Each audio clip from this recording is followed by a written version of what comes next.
At dawn, Sunspear was a sculpture of shadow and pearl, the towers laved in the color of unripe oranges and the long banners of the Martells hanging heavy as if the night had not yet slipped away. The smell of salt came thin and clean through the loose-woven shutters of the Spear Tower. Areo Hoda woke, not because of the light, which he could ignore, nor because of the gulls arguing in their coarse little voices over the palace roofs, but because the city below him had changed its breathing. There was a way to the Shadow City when it woke. There was first the water sellers with their copper-bell voices, then the knife grinders and the rattle of their wheels, then boys running with trays of flatbread, then the deep creature rumbling of the bakeries, then the call to prayer from the septri for those who kept such observance here among the Roiner. But this morning the bellies of the streets made a new sound, low and soft, almost careful. Areo rolled from his pallet, his movement quiet out of habit, and moved one shutter with 2 fingers. Far below, where an alley stung with pomegranate rind met the bazaar street, for mules strained against harness, shoulders dark with damp, they pulled a cart not fashioned in Dorne. Areo could read the grain of wood like a huntsman reads tracks, and atop the cart lay 3 long iron-bound chests, pocked by tar and salted with a film of white as if sea ghosts had left their fingerprints. Men from the prince's household moved around the cart with easy urgency, and among them, walking as if he were late to a lover's bed, came Oberyn Martell. The prince's gait held a hidden spring as always, but in the hard lines at his eyes, Areo saw that he had not slept much aboard whatever ship bore him home. Oberyn's hair, ink-black and matted from the sea wind, clung to his neck. His leathers were the color of dried blood and sun. He paused once to laugh, freely and low, at something said by the man who held the lead mule. But his eyes flicked up, caught the tower, and for an instant found Areo. The prince's mouth went from easy to intent. He tipped his head, a salute, a command and a request bound together. Areo closed the shutter and turned. The weight of his long axe, his love and law, leaned easily in the corner. He belted his robe, checked the fall of it for the ease of his stride, and made for the door. His feet made no noise on the staircase. He was a big man but learned very long ago how not to be heard when it mattered. In the courtyard, the light pooled in the little depression of the fountain before it ran molten over stone. The cart rolled over marble with a muttered song of iron rims. Oberyn stood beside it, his hand on one chest. He did not look down at the treasure of ghosts. He was looking at the water gardens, at that far shimmer, as if imagining what they would look like on fire. "Captain," he said when Areo stepped from the arcade, "your beard grows grayer each time I come home. I should leave and return every week just so we can watch you turn to snow together." "I would melt, my prince," Areo said and bowed. "Shall I wake your grace's brother?" "Not yet." Oberyn's hand spread on the lid of the chest as if feeling a heartbeat in it. "We do this first. Then I will go up to my brother and tell him something soft and patient and true. He likes that order. First bleed, then bomb." Areo nodded once. "Where do you want them?" "The glass gardens," Oberyn said. "We will cheat the sun with itself." New servants, the prince had brought them. Lean men in cloud-white tunics and girls with headscarves pinned back with jet. Areo marked them and marked the marks he would show his men later. The ink on the inside of a wrist, the scar high on a forearm, the callus of a swordsman's hand, the pale of a former slave. It was a habit he would never lose, and it had kept his prince breathing. When they reached the glass gardens, the heat inside swirled like a living beast, damp and thick with green things. The moisture fogged the curved panes so that the world was brush-stroked and uncertain at the edges. Here the Martells grew lemon and lime, little trees potted in red earth, vines with leaves like coins, and roots that tasted like pepper. It was a place of gentleness and life. The men set the chests down among the beds, and Oberyn knelt, his hair sticking to his brow, and soundlessly spread his fingers on the iron straps. "Captain," he said without looking up, "if you were told we could take the world by one edge and shake all the dust out of it, would you lift a hand?" "I would ask who was to stand beneath," Areo said. "And what kind of dust?" Oberyn smiled into the iron and unsealed the first chest. There was straw inside, white straw that had been soaked in oil and dried to an unnatural sheen. Beneath that straw lay a woolen blanket embroidered with little suns. And beneath the blanket, swaddled like infants, were eggs. They were the size of a little boy's head. One sat in a net of deep green and black, its scales overlapping like the plates of a beetle's shell, each one catching the light with a dull jewel sheen. Another was the color of old bronze, and the third a desert gold so pale it was almost white. Ario had seen the sea on many continents. He had seen its creatures and its discarded skins. He had never seen anything like these. The air around the eggs felt a degree warmer. Not truly, not as a measure, but as a mood. Oberyn lifted one with both hands. It was heavy, a weight that made his forearms tense and his mouth go calm.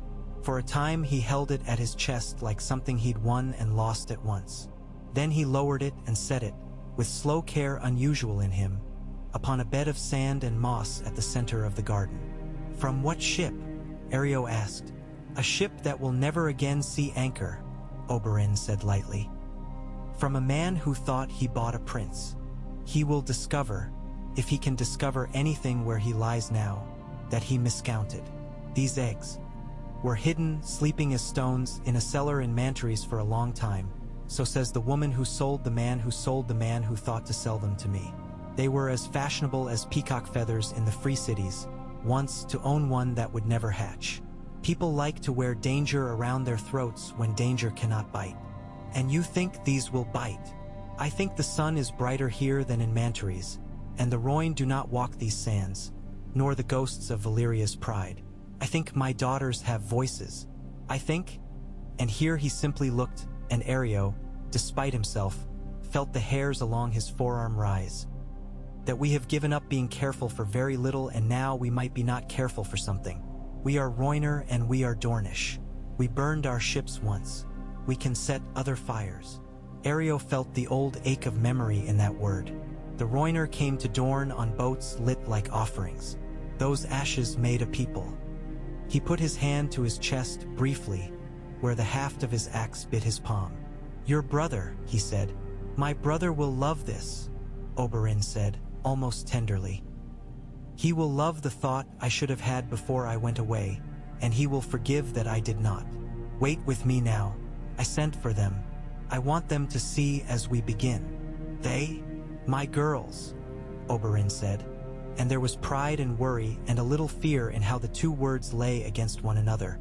When they came like the kinds of wind that give scarps their shape. Obara, first, as if she had shouldered the walls aside, her spear knocking an orange into the dirt, her hair loose from its thong and her jaw set, always set, for the fight she assumed waited in any room. Then Nymeria, called Enwem by those who risked it, in a gown cut as if it would fall away if a breath was drawn too hard, with long grace to her limbs and a watch in her eyes like a cat's. Tyene next, all summer smile and Septa sweet, blue eyes earnest as cups of milk. Sarella after them, with the smell of old pages and oil on her fingers, hair braided back tight to keep ink out of it, her mouth making shapes as if tasting words even when silent. The littlest Doria, Elia, Obella, Larisa, followed bunched together on the edges like swallows, peeking and peeling and serious by turns. Ilaria Sand came in last and stood against the frame of the door, and the consolation of her presence for all these girls was a visible thing. Oberyn straightened from his kneel into a bow. "You are late," he told his daughters, smiling. "We came as soon as the message came," Tyene said. "We were at the water stairs." Obella dared Elia to jump from the second bee. "Do not tell him that," Nymeria said, and Tyene's mouth shut on a giggle with reflexive grace. Obara saw the egg nearest her and went so still the beads on her belt stopped moving. She lifted her spear half an inch and then pressed it down again. "Is that?" "It is an egg," Sarella said, eyes wide as her voice was firm. "I have read of them, the trade of things that will not live.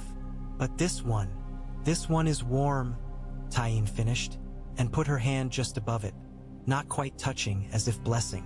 "Sons and saints. They were sleeping as stones," Oberyn said. "We will see if they are capable of waking. It will take time. It will take heat, perhaps some words, perhaps none. Some say blood. I am not a man who trembles at a little blood, but I am not one to spill what need not be spilled. Dany with her eggs, Oberyn said. Not because she knew, but because she had learned to know which names to throw like small knives. The Dragon Queen across the sea. She is across the sea, Nymeria said gently, and we are in Sunspear. It seems to me preferable to wait upon what we can shape.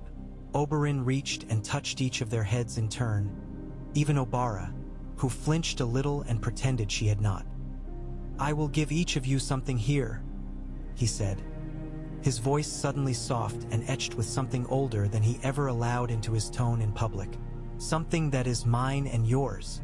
We will learn together. We will make mistakes that cannot be turned back. We will keep those mistakes small if we can. But I will give you something to sing at the bones of this world. Sarella, bring what I wrote from Qohor.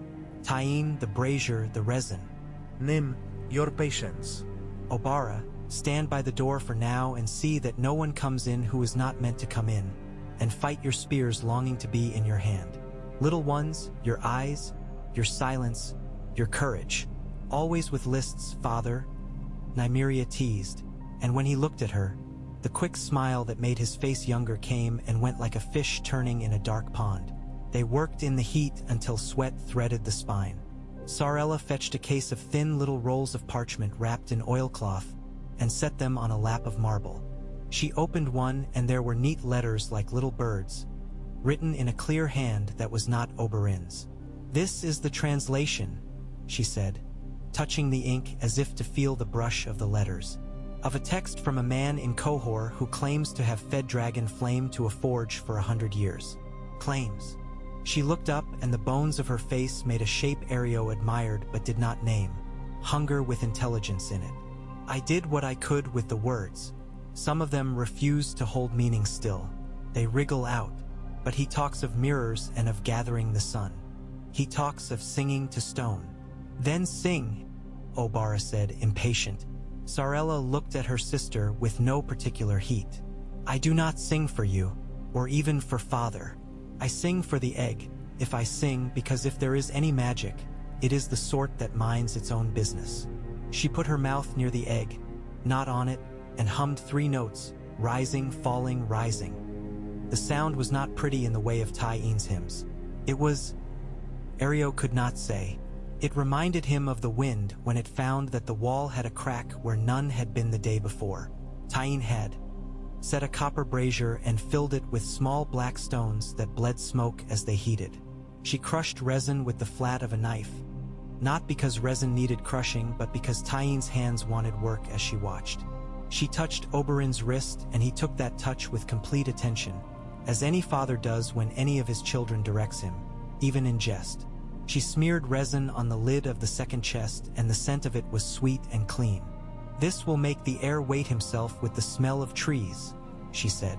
If there are sleeping wild things in these eggs, let us not make them wake into only heat and thirst. Oberyn, Oberyn said without looking. How does the door look? She leaned out, scanned the corridor with a soldier's impatience to find anything that deserved a blow, and called back. It looks like a door in your palace, father. If anyone comes, I will put my spear in them. Put it in them very gently, Ilaria said from the frame where she had not moved, and Oberyn made a face and then grinned despite herself. They lit the coal. The warmth in the glass gardens deepened from a desert noon to the inside of a baker's oven. Sarella directed 2 servants, new men with that Mantarian cast of the eye, to carry the mirrors of polished bronze and place them at angles she had drawn on the back of a peeled lemon in charcoal. The sun found those mirrors and multiplied, fell upon the eggs in flat gold plates of light. The eggs drank or they did not. Areo could not tell which. Words, Oberyn murmured. He did not seem to be speaking to them. They say dragons like words in the old tongue.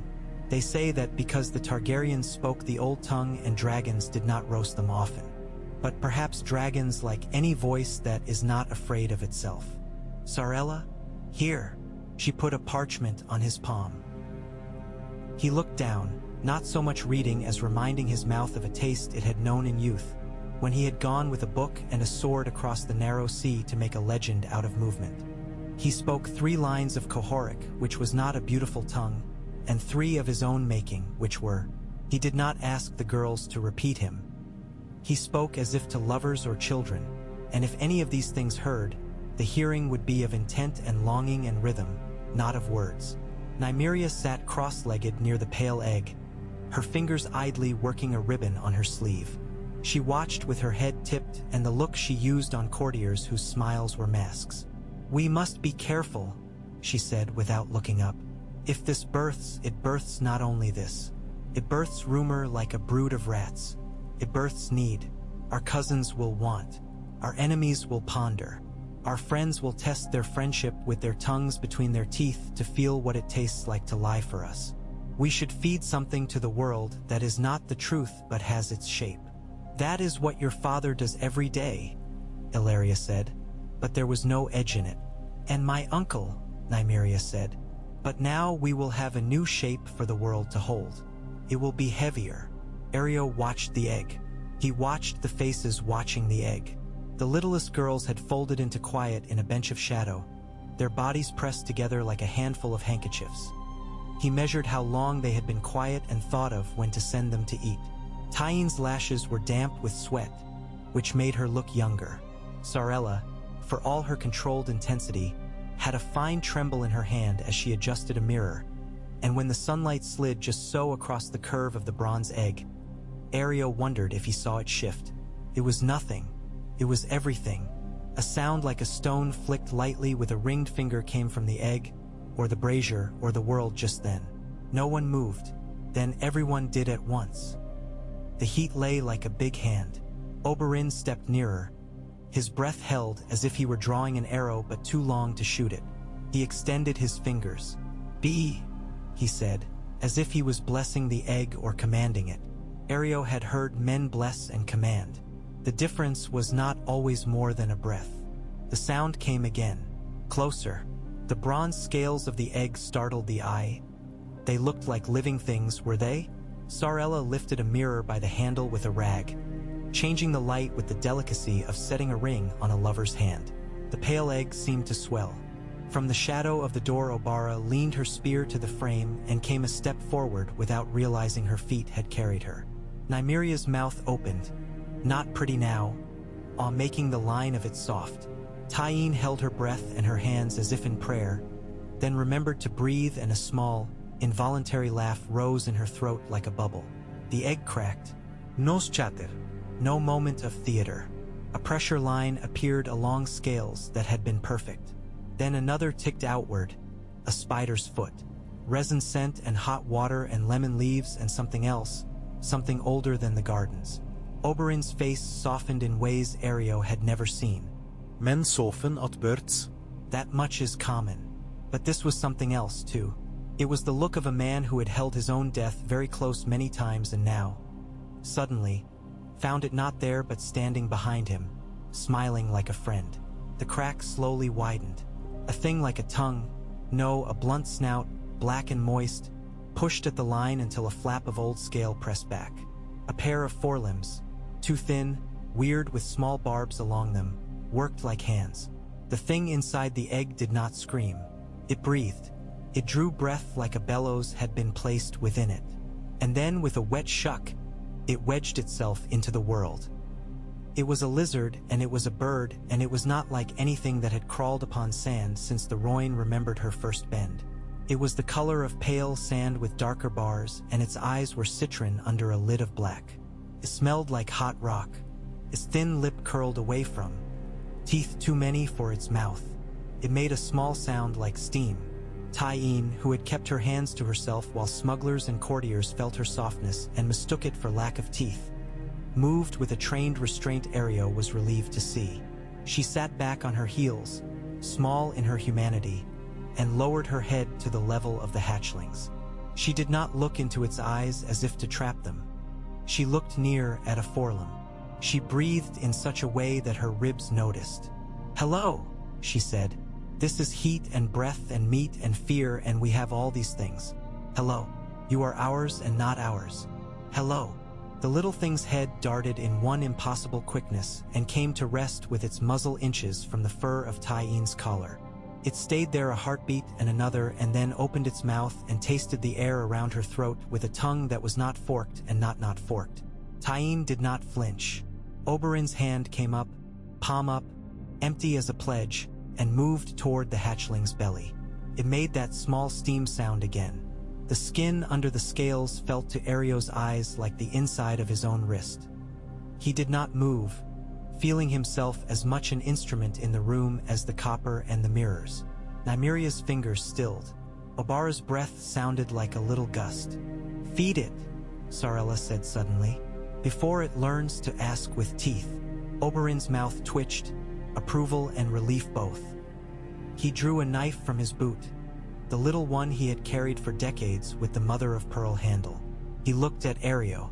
The captain in Ario had a reflex to take the knife from his prince's hand and give him another. The man stood very still and watched. Oberyn pricked the ball of his thumb. A red bead formed as if his body had been waiting on that little unkindness so it could get on with living. He held the thumb above the hatchling's snout, and the bead fell and struck the black lip and spread their refraction and then was gone. "Not too much," Sarella said. "We do not want it to know, only your taste." Tyene made a small sound of agreement. She dipped a rag in a bowl of milk she had brought as if she had known this moment would come and held it near. The hatchling nosed at it, teeth catching threads, and then bit once and tore the cloth and swallowed with a fussy little motion. "Greedy," Obara said approvingly. "It is a beast," Nymeria murmured. "Of course it is greedy. Why else would we trust it?" "We do not trust it," Sarella said flatly. "We give it a shape to grow around. We become its weather." Something in the hatchling's eye changed when Oberyn spoke again. Not a word now but a sound, a lengthening breath. It turned its head the half-inch that made his hand its center.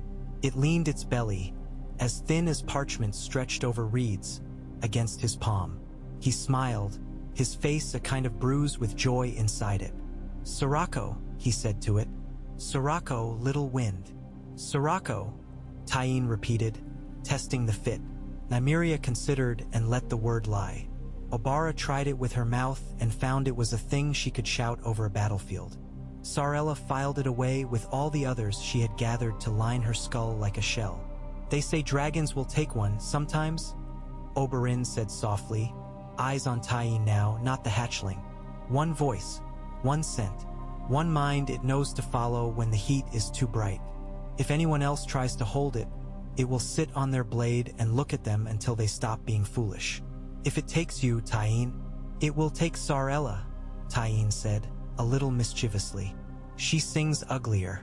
It will think she is one of itself." Sarella rolled her eyes at her younger sister.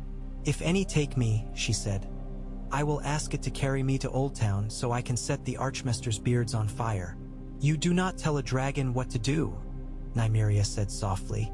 "You persuade it. Father knows how to do that to men. We must learn to do it to something with better teeth." The littlest girls were let one at a time to come nearer. Oberyn's rule was lightest on his daughters and harshest on himself when it came to their safety, and Ario watched with that distant, nearly impersonal care of a man who has learned to divide his heart into parts he can afford to act upon. Obella reached a finger as if to poke. Tyene took it lightly and bent it into a stroke. "Soft," she murmured to her sister, and not to the dragon. "To the second joint only. See." Sirocco, the sun-color little thing, sneezed, if that was the word, and a coil of steam rose and smelled like flint struck against steel. It laid its head on Tyene's arm as if defeated by the size of the world. They stayed until the heat made the breath come thick. Then Oberyn stood. "Enough," he said, not unkind. "He must rest. So must you. Nymeria, go find the master of my kitchens and tell him that by accident he has become a breeder of goats. Tyene, wash your arms first in milk and then in vinegar, or he will think you a walking teat and never leave your side when you wish to set him down. Obara, send a boy to the sea gate to see if the word has already slipped from some fool's mouth and meet me with a report. Sarella, mark every change, no matter how small, in that hand of yours that thinks too hard. Ilaria, I will send away those whose eyes are too curious about your sweating," she said, "and I will tell your brother you have returned with a cart of lemons." Oberyn's laugh cut like a thin blade through the humid air. "Do," he said. "Tell him the lemons will ruin his careful acid balance. He will be furious. He will come." Doran Martell came not furious. He came as the day wore past its shoulders, when the stone had begun to bake not into ferocity but into patience. He came in a wheeled chair with wooden spokes buffed to a low shine, the boy who pushed it walking as if he had been instructed to make time itself respectful. Ario met him at the garden door and bowed. Doran's face had that patient beauty of men who do not swear at in public. Only around his mouth did his tiredness confess. "Oberyn," he said. "Inside," Ario said, and the prince let the chair be guided among the lemon pots to a small clearing where Oberyn had gone still in the way of men who are cultivating it as a weapon. The hatchling lay in a nest of torn sailcloth.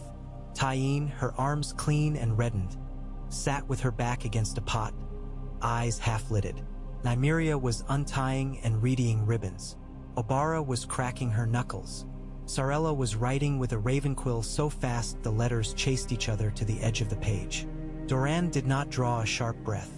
He drew a measured one. He looked. The line of his mouth changed as if he'd tasted something new. "Ah," he said softly. He did not say the word dragon. He could not have misunderstood. He simply refused to teach the walls to speak it. "What would you like to do?"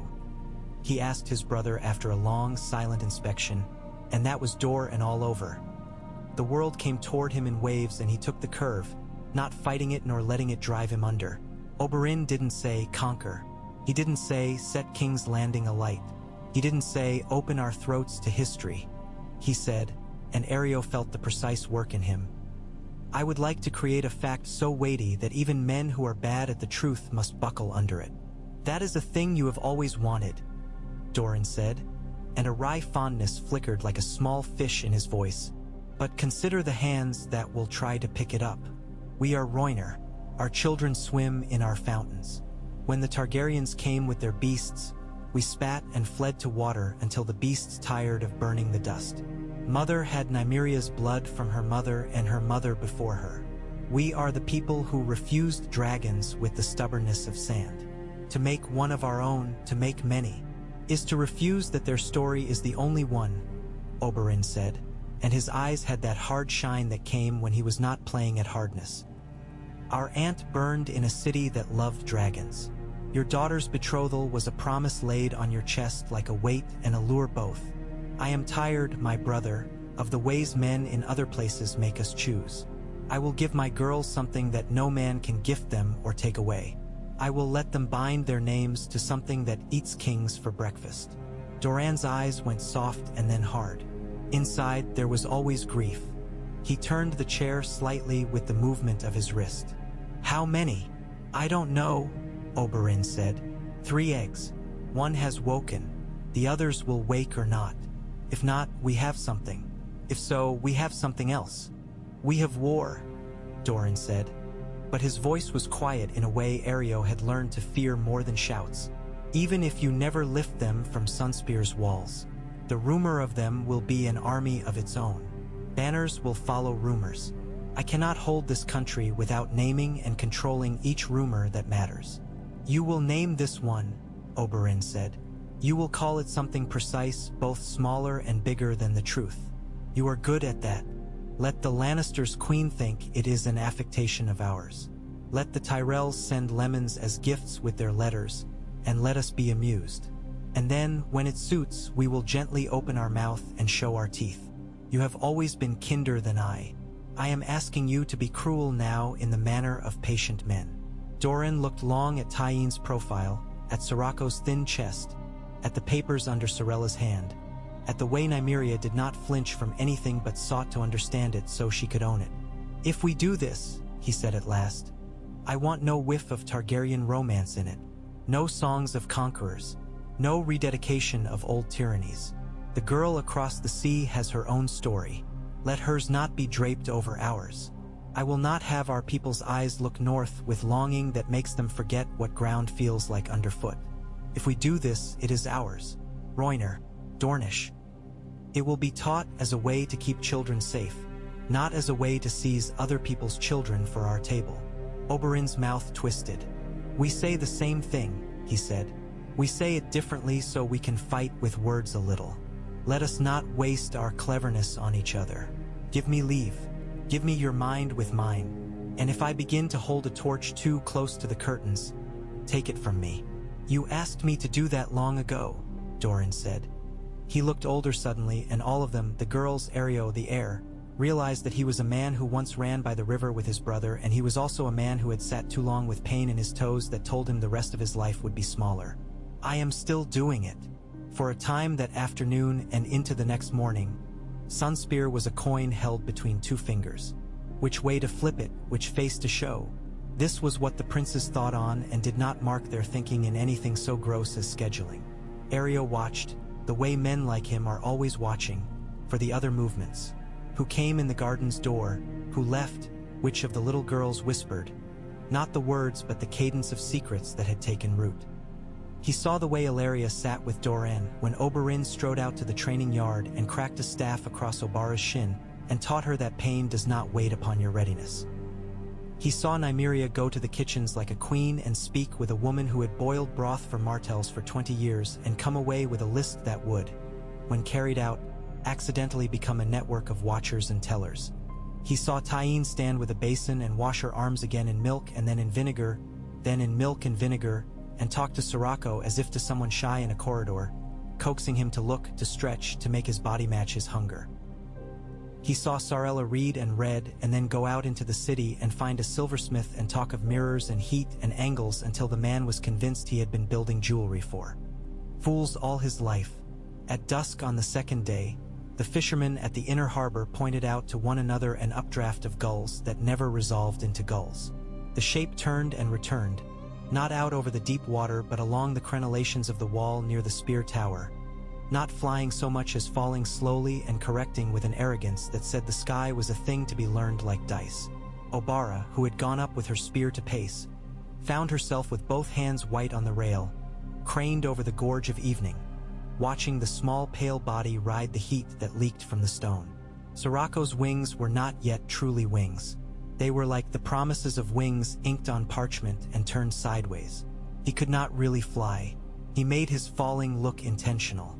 It was Oberyn who had his heart in his mouth then, Ario saw, because he did not lift his hand. He did not think he could catch this particular thing. Come, little wind, Tyene murmured from where she knelt on the roof tiles, and Sirocco angled his long leaf of a tail, and he was not an arrow but he held a line. He came toward her, not because she commanded him, because he wanted something he could not name, and her voice and her smell were a place in his small world where wanting had once been met with something satisfying. He landed badly. His left leg gave, his chest bumped her wrist, his teeth closed on nothing and found her skin.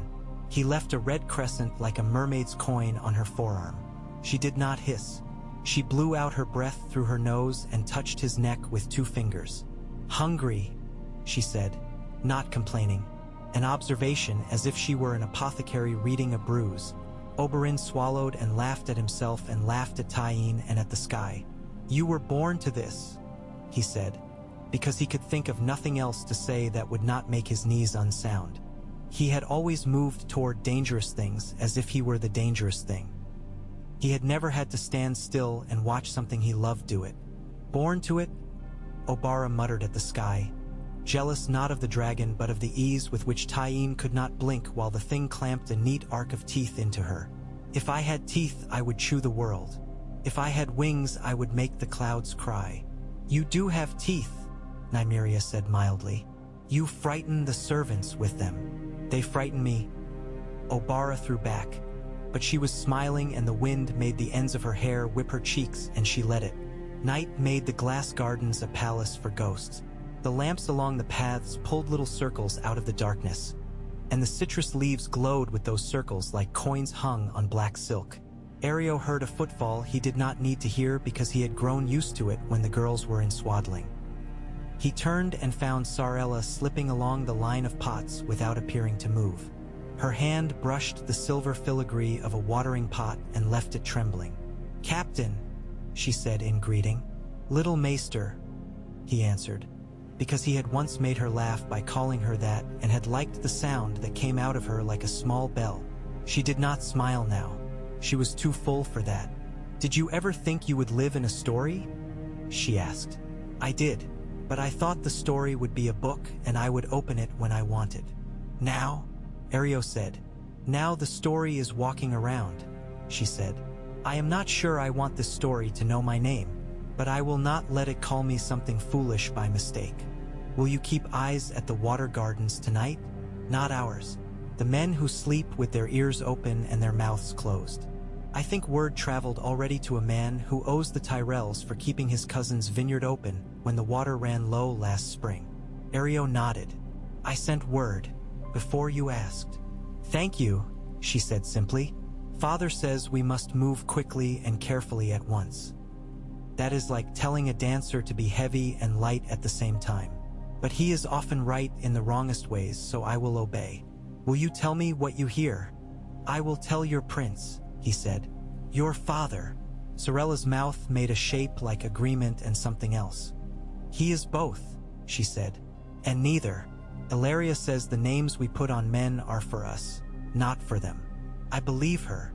They stood together, not touching, watching Sirocco turn asleep and awake under Tyeen's careful hand. The hatchling made the small throat noises that creatures make when their bodies are teaching them something. Somewhere down in the city, a lute began to be plucked. Ario noticed the irregularity of the notes, guessed at fingers made clumsy by wine or grief or love. The notes were not like the notes Sorella had hummed to the egg. He wondered which notes the world would remember in the end. They did not keep it secret. That was impossible in a city like Sunspear, which liked secrets but liked talking better. They did something more clever than secrecy. They made a secret into something too large to be credible, and then carried that too large thing with such brazen indifference that men with careful minds put it aside as nonsense. The day after Sirocco first climbed a line of chaparral of air beside the Spear Tower, a troop of mummers paraded in the Shadow City with a boy in a fish-scale jerkin painted gold and a dove's wings tied to his arms, and a laughing girl in a linen cape shouted, "Make way for Tyeen Sand, the mother of lizards." No guards interrupted them. A wine seller put up a sign, Sirocco's Bite, and put hot pepper into his sun wine. Ilaria told the steward to condemn him for the name and then left the condemnation and signed upon her desk. At the sea gate, 2 nights later, a man from Old Town in a tunic that would have been white if he were not sleeping in it made 3 inquiries that Ario watched from a shadow. The man smiled too much and the smiles did not reach his eyes. He asked for the glass gardens but misnamed them. He said green, house in the way rich men did, as if the house belonged to the green. He found a woman who had changed the prince's bed linens when he was a boy, and he smiled at her like he smiled at all the women to whom he spoke, and Ario watched her lean toward him like a woman leaning toward a fire in winter. Ario followed the man into a lane lined with tiles and copper-hooded lamps and took hold of him behind the ear and whispered, "You have a message," into that ear so that his fingers felt the man's flinch. The man said, which is what men say when they hope the space between their first word and their next will suddenly be filled by luck. "Your message," Ario said again. "Drop it at my feet." The man fumbled at his belt with fingers suddenly bigger than they had been. He produced a token minted in Highgarden, stamped with a rose, snapped in half. "Lord Redwine wants to know whether the rumors are a mummer's farce," he hissed. "He told me to ask whether it is safe to lay in more sheep." "Tell him," Ario said, and felt the look of the word behind his teeth, "that in Dorne we err on the side of eating the men who bring the sheep. Tell him he will do what he thinks is safest because that is what he always does. And if he sends sheep, tell him to make certain they are not hidden horses." The man stared at him, and Ario had the small satisfaction of seeing a mind turn, groan, and give up on its planned cleverness. He did not kill the man.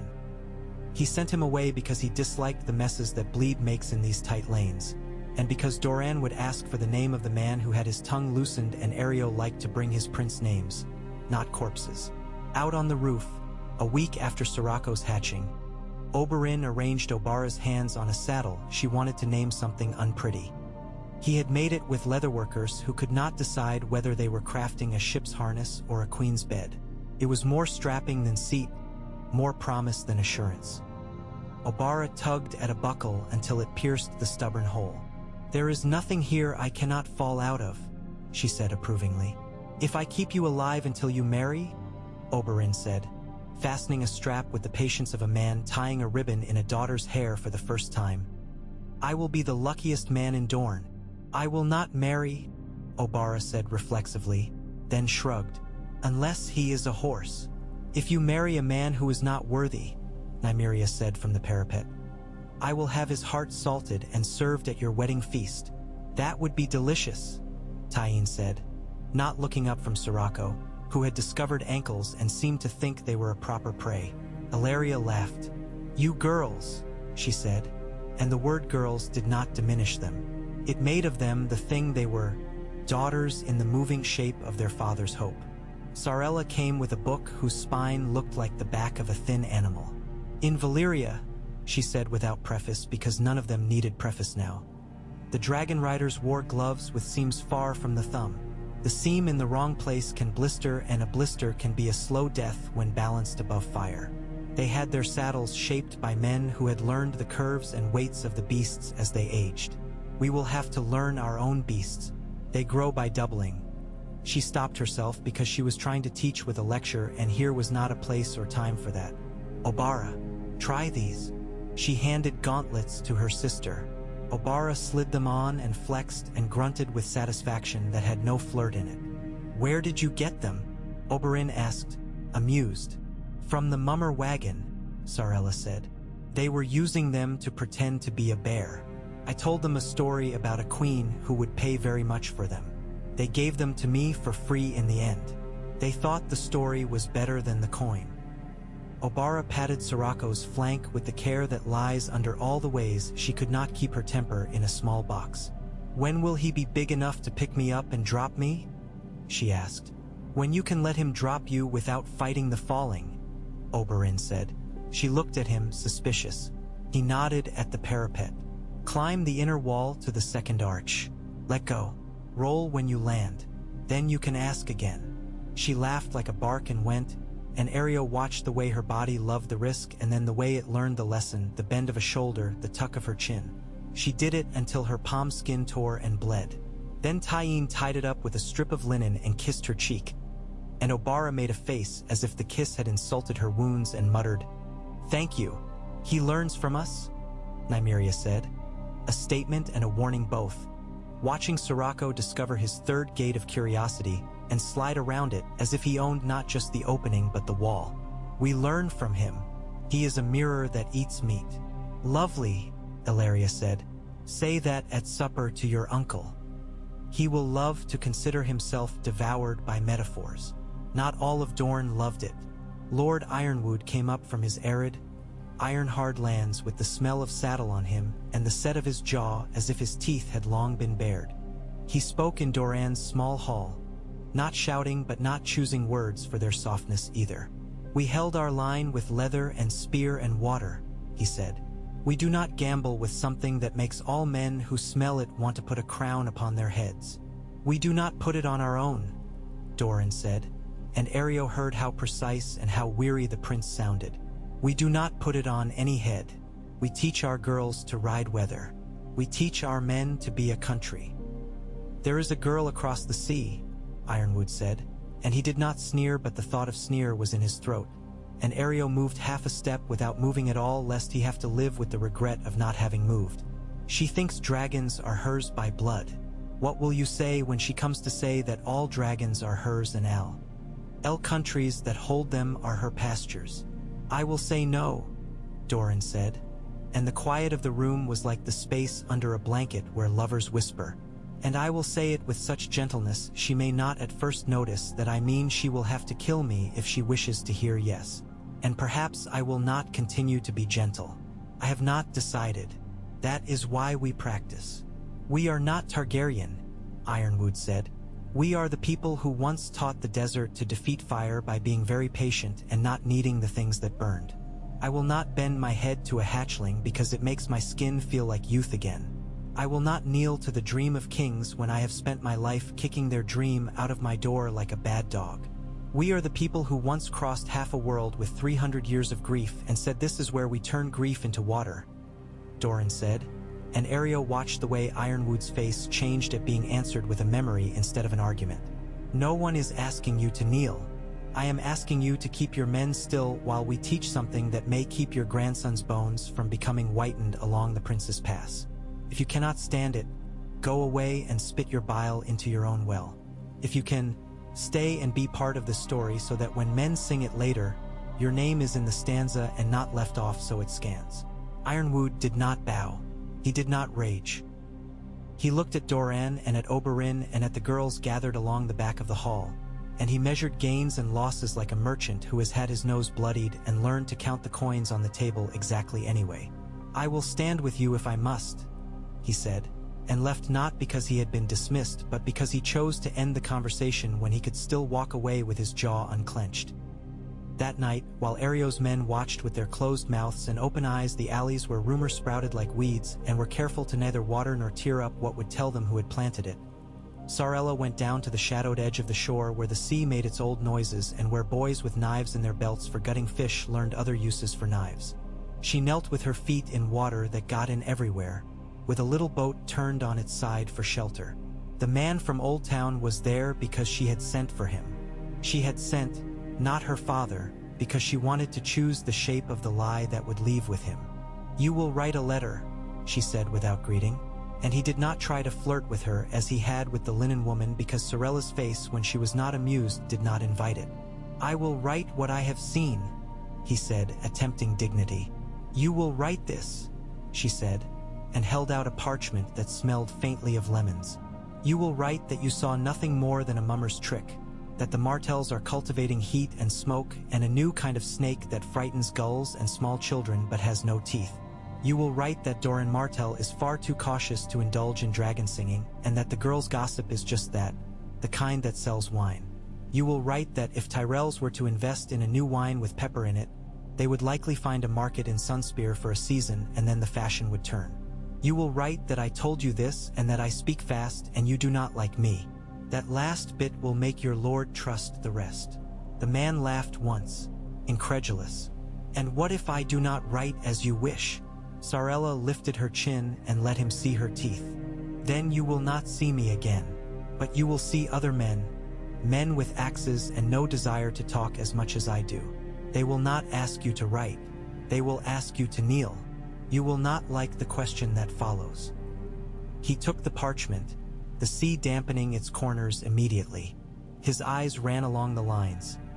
Areo could see his lips moving, counting the weight of each lie as if it were a stone he would need to carry in his mouth. You are a child, he said weakly. I am a book, Sarella said, and you are a whisper. Sometimes whispers are dangerous. Sometimes books are. Tonight the book wins. When he had gone, a small dark bird lifted from the low wall beside her and made a neat glide into the night. Sarella wrapped her arms around her knees and looked at the water. This is not how I thought it would be, she said softly, and Areo, who had been a shadow nearby for his own reasons, did not reveal himself to offer comfort or contradiction. He did not suppose either would find a useful place to land. Sirocco grew. He doubled and then doubled again, not in days but in pieces, first the length of his neck, then the spread of his leathern wings, then the size of his feet. He learned to run along walls with his tail finding the next crack, learned to open his mouth and let the little fire that lived in the back of it lick food too large to swallow whole.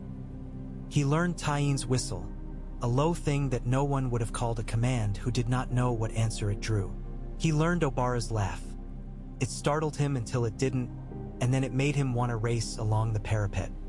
He learned Nymeria's stillness and came to crouch when she stood so very still, like a hound understanding that the best kill begins with the smallest move. He tolerated Sorella's fiddle with harnesses. He let Doria and Elia pluck the scales that flaked from him like confetti when they itched and were ready to be sloughed. The second egg woke a month after the first, in heat that made everyone cross and the air outside the gardens waver like a dance of invisible snakes. It cracked not into sandpale but into a dark that was more idea than color, a black shot with a blue that showed only when you moved like oil. This one Nymeria named. She pressed her thumb to its brow ridge and said, delicately, Vesper, because it woke in the hour when men look west at the Earth's star and say their last prayers of a long day. Vesper's temper was not Tyenne's, and for a week they thought she had not imprinted, or if she had it was upon wind and contempt, not upon any human voice. Then, one night, when Nymeria stood alone on the roof and the city took a breath between drinking and dream, Vesper crouched the length of the parapet to her with a slow, almost insolent certainty and placed the narrow shape of her head under Nymeria's palm and closed her eyes like a woman at a lover's first touch. Oberyn seethed and tried not to show it. I would take the dark one, she said. One morning when Vesper made the little rasping sound in her throat that meant she would allow Nymeria to rub the crease of her second wing joint and no one else to come nearer than a spear's length. I would. We suit. You would break each other, Sarella said matter-of-factly, and the rest of us would have to live with the pieces. Wait. Oberyn spat over the wall into the sea, because spitting is useful sometimes when something in you might set fire to the wrong thing if you leave it. She picked up a practice spear and shattered 3 pine planks with the butt end because breaking is also sometimes better than burning. She was in love with something she did not understand and could not own. Ario knew that feeling. He had married his axe long ago. It was not the same, but it was cousin to it. The third egg proved the most stubborn. It was the green-black one, glossy and dappled, as if it had made a map of a deep forest on its own body in little scales. It took Sarella into places in her head that were not comfortable. She learned to boil a resin she had not known. She sang until her voice broke and then wrote and made mirrors and advices. Finally, on an evening when Oberyn had been gone for 2 days to parley with men who thought parley a sign of weakness, Ellaria came to the garden with no sandals on, her hair loose, and she stood over the egg and did not attempt a word or a sound or a breath that was not her own. She looked at the egg like a mother looks at a door her child is behind. She waited. The egg cracked in the morning. Ellaria did not tell anyone she had not spoken to it. When Sarella asked, her eyes smiled and she said, I left space for it to come into the world without my noise in its ears. They named this one Saffron, for the color in the inner edge of its wings that glowed like spice when the lamplight was behind it. Had they owned one another yet? No, that takes longer. But they had begun to make a way among themselves that was not tamed and not wild, but something that walked between the two and grew edges where it would rub up against the world. They began the first of the flights, if flights they could be called. Oberyn made a game of it with Tyene on Sirocco, because a game was the only way to play something that might kill you in the hands of a daughter whose life you had not yet grown tired of tasting. You will hold on here, he said, and his hand slid along the strap that ran like a second spine along Sirocco's back. Not with fear. Fear makes your hands forget. Hold as if you had salved on your palm and you do not wish it to leak. I will hold as if I am holding you at your worst, Tyene said cheerfully, and he laughed and kissed her forehead and told her not to say that in hearing of Ellaria. They did not go high. They did not go far. They went from the roof to the wall walk, from the wall walk to the thicker tower, from the tower to the inner ledge, and returned despite Sirocco's discovery that falling can be resumed whenever he grew bored of being patient. He did try once to leap before Tyene's hips had settled.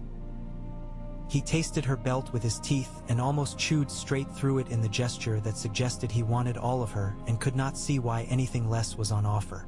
Tyene told him, in her septa-sweet patience welded to something that had never been taught to lie, no, and for the first time in his small life, Sirocco hesitated when wanting.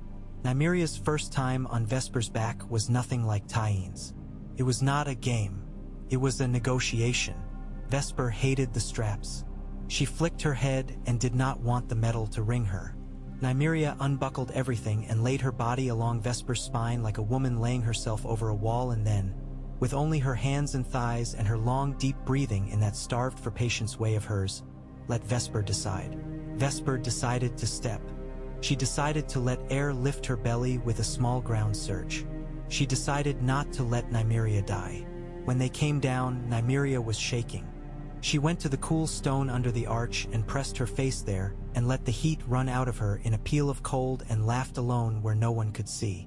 Saffron chose Sarella or Sarella chose Saffron because someone must pretend choices even when the old laws of eye and scent and brain are doing their own choosing. and they did not attempt flight. They studied. They tried the language of things that do not have language. Sarella taught Saffron to bring her a tossed leather strap.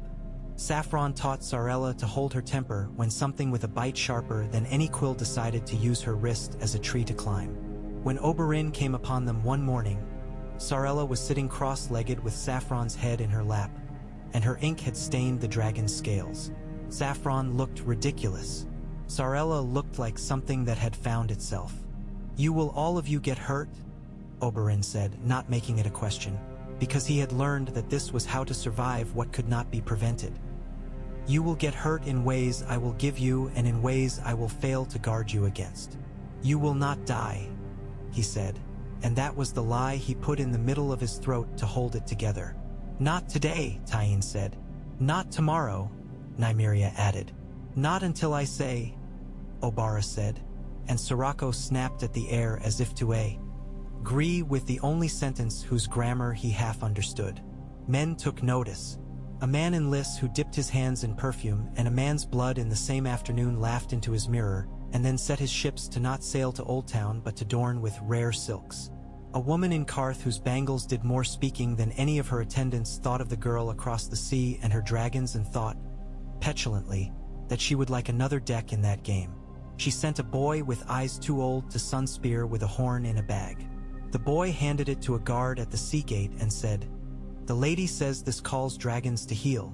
The guard gave the boy water and told him not to swallow the dust when he breathed and gave the bag to Areo with 2 fingers.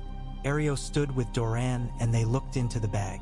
Inside lay a thing that might be a horn. It was ribbed and waxed and carved with sigils that made the eyes slip. It was very heavy and it made Areo's chest feel a little too tight. Doran did not touch it. "We will not blow this," he said, "not even to hear if it sings. We could give it to Ironwood," Oberyn suggested, strolling in because he couldn't help himself. "It would suit his voice." "It would suit his pyre," Doran said. They melted the horn. It did not melt like anything that had ever melted in the Water Garden's little foundry. It fought. It made the men who worked the bellows swear in voices they had not used near princes before. It went, eventually, to a puddle that was not a metal Areo could recognize, and they folded that liquid into the base of a new lamp in the long gallery and never lit that lamp. It stood there, a dark thing that ate any light that came near it, and Doran passed it every day that he traveled that gallery, and he let his hand brush the cool of it, and he thought, "Are we wise? Are we making a rope we cannot hold?" Letters came, of course. They came from all the directions men can pretend are not all tied to the same center. From King's Landing, with contrition in the ink and threat in the phrases. From Highgarden, with jokes about mummers that had too much interest under them. From Sunspear's own smaller lords, with concerns about sheep and wells and a request for the beasts to be used to frighten a rival. Doran answered them all. He said, with exquisite boredom in the sentences, that Dorne was engaged in agriculture and husbandry and not in myth. He referenced all the old Royner laws that forbid the boiling of live animals for sport. He told the king, whichever boy it was now, Areo did not keep the names on his tongue. Nothing at all of the sort such boys like to hear. Oberyn wrote no letters. He wrote poems. He read them to Ilaria in the late hours when the palace grew so quiet a woman could hear her own blood between her ears, and she told him which lines should never be allowed to leave the room and which could be sung by girls in the gardens until a baker in the Shadow City took one and made it into a sweet with honey and hair poppy. When the first flight that was not a fall happened, it did not announce itself. Tyene had gone to the roof with milk and a strip of goat skin and the whistle that the goat skin had taught her lips to make. Sirocco was fractious, the way youth is when it has discovered that it can do something and that the doing of it is both the point and the dullest thing in the world. He turned circles, not because circles are pleasing but because something in him wanted to know that his tail could find his head and that there was a rightness to alignment. Tyene watched and did not intervene because being useful is often not intervening. She stood, wiped her fingers on her skirts, and said not loudly, "If we were a god, we would say now." Sirocco folded and unfolded his wings once, twice, and then he did not leap as he had. He let the heat under him lift him as if he had decided he was lighter than the air. He went forward not like a stone thrown but like a sentence that made sense. Tyene's mouth went dry. She forgot for a moment everything about the vinegar and the milk and the goat skin. She put one hand on the strap. She did not grip as if to hold him back.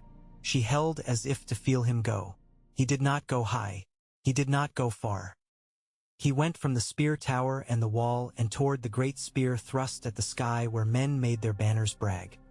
He went along the line of it, farther than ever, the little pale streak he was making a thread between the sea and the sand.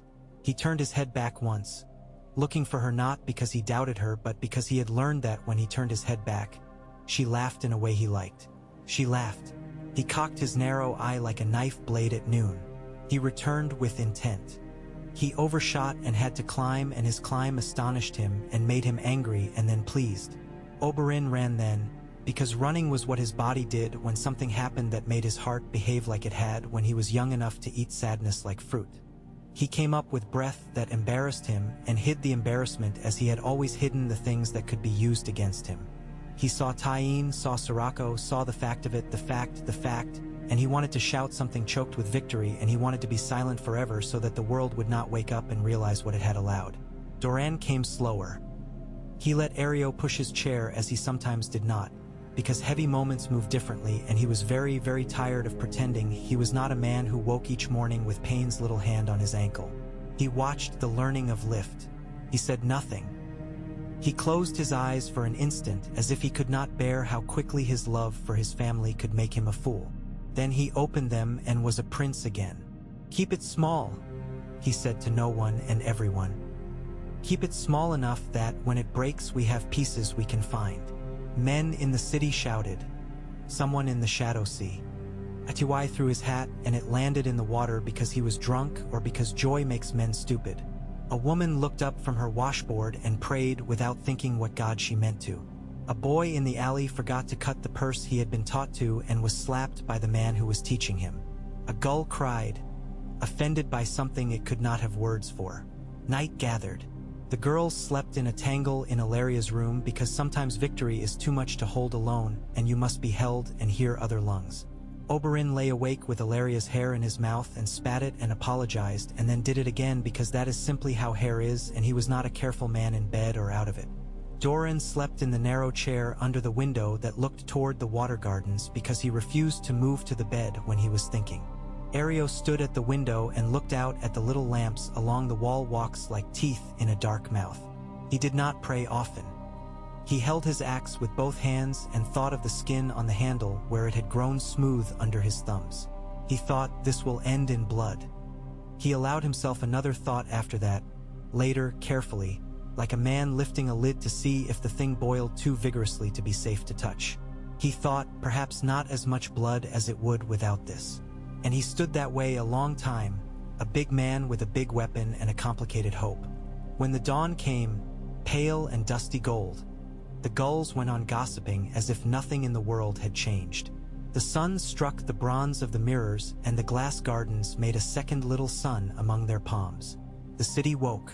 The captains of ships in the harbor counted their casks and their coins. A letter was written in King's Landing in a hand that had learned not to put much of the truth in anything that could be unsealed and read by someone else's eyes. It asked about Dorne's lemons. It asked about the sand snakes. The phrase itself written with a small curl of the lip that the ink did not betray. It asked whether Dorne had thoughts. Dorne always had thoughts. It did not say dragon. It did not need to. Tyene took Sirocco to the parapet, and he put his small pale foot in the loop of leather as if the world had always had a place for it. Nymeria called Vesper, and she came like night folding itself. All indifference until the moment when it is upon you, and then you understand it had been present all along. Sarella coaxed Saffron into a harness that would not make anyone comfortable yet, and did not pretend to do more than teach hands their own limitations. Obara stood and watched and felt the hurt that love is when it is not yet given the exact portion it wants. She set her jaw and made the decision she was good at, to return tomorrow and fight for more. Ilaria stood in the doorway with a simple robe on and her hair tied with a ribbon she would undo later when no one was looking, and she leaned her shoulder against the wood and let her body accept the leaning as its right. Doran came and did not roll his chair all the way in because there are thresholds you do not cross, even in your own house, if you wish to keep your balance. Oberyn stood in the sun as if he had been born in it and had missed it every day since, and was now attempting to drink 20 years of light in one swallow. "From Sunspear," he said softly, and it might have been a toast or a prayer or a curse or a promise. The words were not to the girls. They were to the air. "From Sunspear we will teach them another way to stand. From Sunspear we will set something in the middle of the table and let the men who come to us know that we will take our portion and not be told which spoon to use." He turned and looked at his daughters. His eyes were very bright. "Ready?" he asked, and he did not mean now, he meant always. They did not answer in unison. No good family ever does. Tyene laughed, soft and light, the laugh of milk that does not curdle. Nymeria inclined her head and made a small motion with her wrist that could mean anything and meant yes in her. Sarella looked down at Saffron's foot and moved the strap a little and said, "As much as we can be." Obara spat into the sea again and said, "If we are not now, why are we breathing?" Ario watched them and formed in his mind a map of their faces he could hold when he needed to give orders later with only a heartbeat for thinking. He lifted his axe and let it lean against his shoulder because sometimes even that little change of weight makes a difference in a man's spine. He thought absurdly that he would like to see what the gulls made of all this. He thought not at all about the letters that would fly. He thought of the little girl in the water gardens who had asked him the week before if dragons blew water as well as fire, and he had told her yes, because that was a kindness and because he wanted to watch her face try to make that picture fit. The wind took a breath.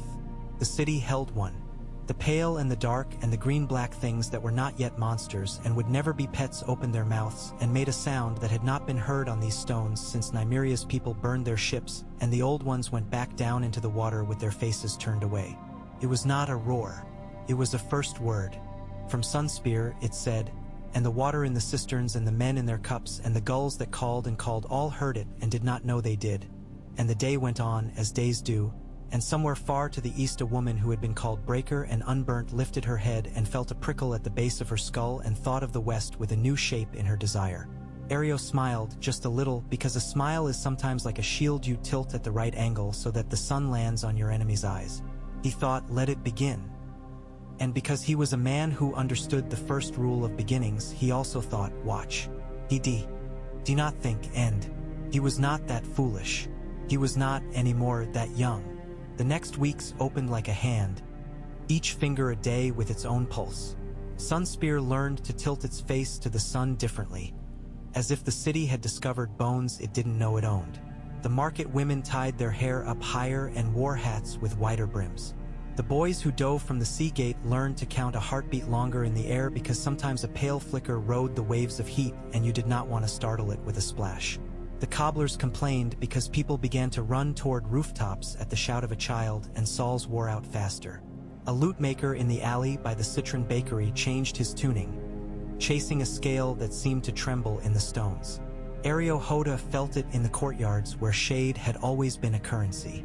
Men under the arcades now argued with their hands open, palms up, as if showing they held nothing that might be taken for a challenge.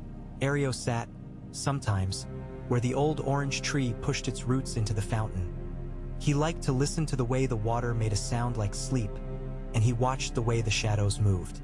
A city's shadows tell stories at a pace that cannot be hurried. He had learned to read them. Now the stories had more teeth. One afternoon, a pair of septons in plain linen arrived at the sea gate with a train of earnestness bouncing along behind them like tin cups on a wedding cart. They held their palms up and asked to speak to the prince. Ario watched the men's feet more than their faces. Feet knew things mouths did not. These feet had carried men used to tiled floors and cloistered gardens. They planted themselves wrong on the salt-slick stones. Ario took them the long way round, past the water gardens and under the galleries where the wind heard everything and told it to the leaves, and brought them before Doran in a chamber with cool stone laid like layered cakes and shallow bowls of salt water and mint. "Your Grace," said the older septon with a voice that had found many ears and liked its own sound. "We hear that heresies sprout here like weeds after a rain." "You must have brought the rain," Doran said, his mouth mild. "It is very dry here." "We speak of monsters," the younger one blurted. His ears were still the ears of a boy. He had cut his hair too recently. The little shadows around his scalp told Areo that this one had not been a septon long. New vows made some men brave beyond their experience. Of creatures contrived in defiance of gods and men. Doran smiled very slightly. "Ah," he said, "we have always had those. We call them lords, though not monsters." Oberyn was not present. He had left the septons to his brother and gone with Tyene to the roof doors, where Sirocco liked to dent the brass with his snout. The wind sanded the edges of his voice when he laughed. "We will not throw them over the wall, Areo?" he had asked earlier, a little wistfully. "Not unless the septons attack with pikes," Areo had said, and Oberyn, with mock regret, had shrugged as if to say he did not expect such generosity from pious men. Inside, Doran listened. He inquired after the health of the High Septon, as if the man were a cousin whose gout troubled him. He asked how the faith was taking the influx of refugees from wars and bad harvests in the Stormlands, and whether the Mother's Soup kitchens had seen much increase in the last month. He let them speak themselves out on their duty to warn him about sorcery and false queens and the danger of fire. Then he led them to the water gardens and had them listen to children playing. The children did not alter their games to suit dignitaries. They shrieked and plunged and pelted one another with figs. When Sirocco passed overhead, no more than a length of thin pale grace, a blink of heat, the children squealed louder and threw bits of bread crust in the air, as if calling gulls. The septons' mouths closed and opened again. "This is the matter," Doran said, lowering himself onto a bench because he husbanded his strength as other men husband gold. His hands on the arms of the chair showed the cords under the skin. "Dorne prefers the safety of its children to the satisfaction of any stranger's dogma. If I am to be told to cast away a means of protecting our little ones from men who play at kings with their meat and drink, I will ask the persuader to bring me a better means. I have not seen one. When you bring it, we will weigh it, and I will gladly hear you again. Until then, go home and feed your poor. They need you more than I do." The septons went away with their souls in order and their pride scuffed. Areo watched them leave and thought of how easy it was to look at a man like Doran and see only slowness, when what lived in him was a patience that cut. That night a knife came into the glass gardens wrapped in courtesy. It belonged to a woman who had been a wet nurse in a noble house beyond the Boneway and who had kissed more foreheads than she had owned shoes. She had been hired to scrub marble and change water for the prince's flowers. She moved like someone who had learned not to take up more room than needed. She cut lemons with fast wrists and little motions, and the blade she used had a sweet edge. The knife had been dipped, before she touched it, into a colorless extract a man in King's Landing had paid for with a necklace and a promise he would later be forced to break at spear point. She slipped the knife into the fold of her skirt and breathed as women do when they have decided a thing and are afraid but too stubborn to stop. Tyene found her. Tyene found everyone. She moved through the gardens with her hair tied up and a basket of cloths over her arm and a smear of milk dried pale at her wrist. Sirocco had fallen asleep with his jaws open like a gate. Tyene saw the woman's shoulders. Shoulders fatigued by scrubbing have a particular set. She saw the line of the jaw.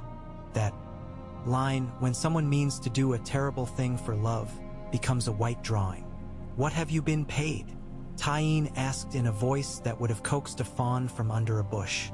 She held the basket on her hip like a girl with apples. The woman flinched and turned and hated herself for flinching, and hating herself made her hands quicker. She came forward with the knife.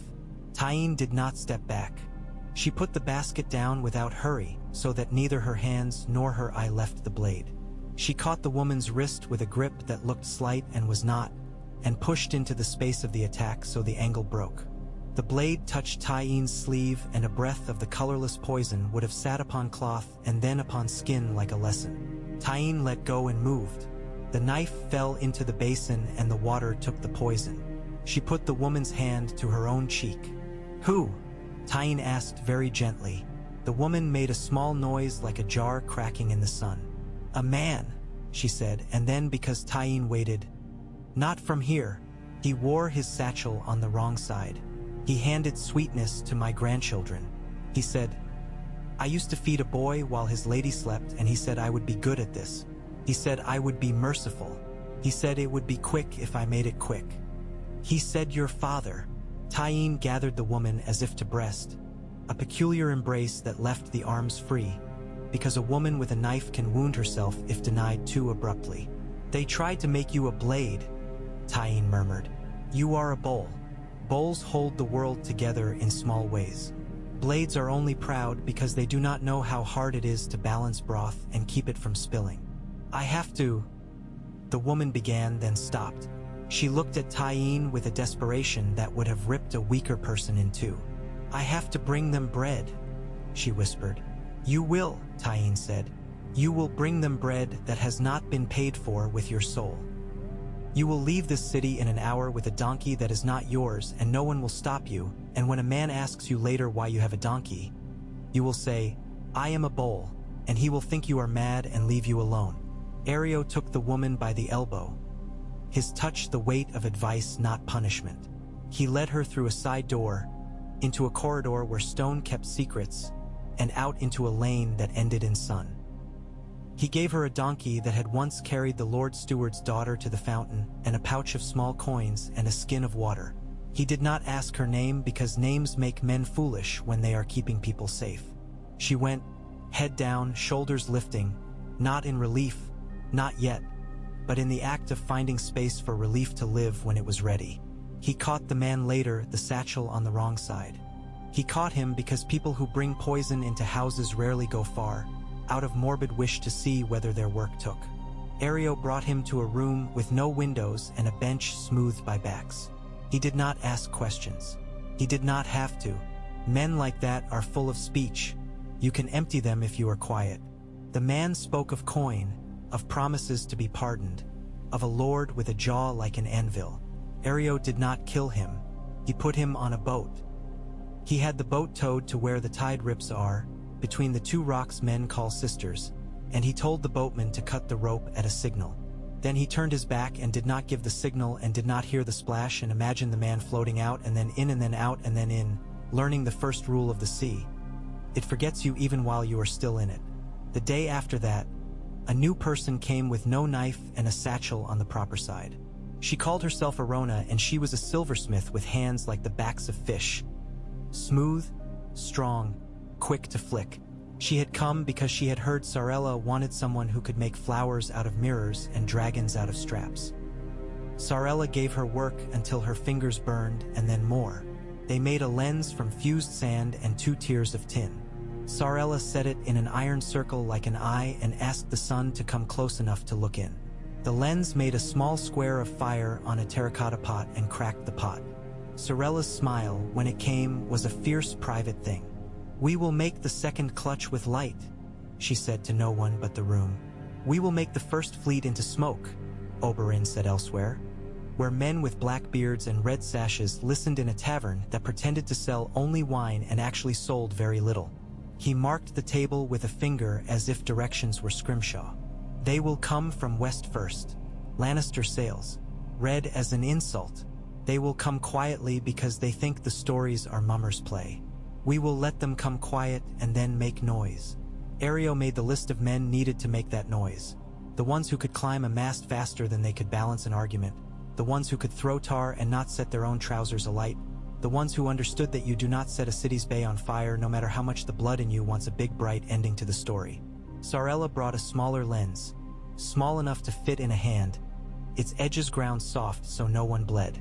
She had mounted it in a frame of articulated brass that could be tightened with a screw. I call it the sun needle, she said, half embarrassed by her own name. It makes a point where there used to be only heat. They tested it at noon in the yard below the spear tower. Sarella held the frame.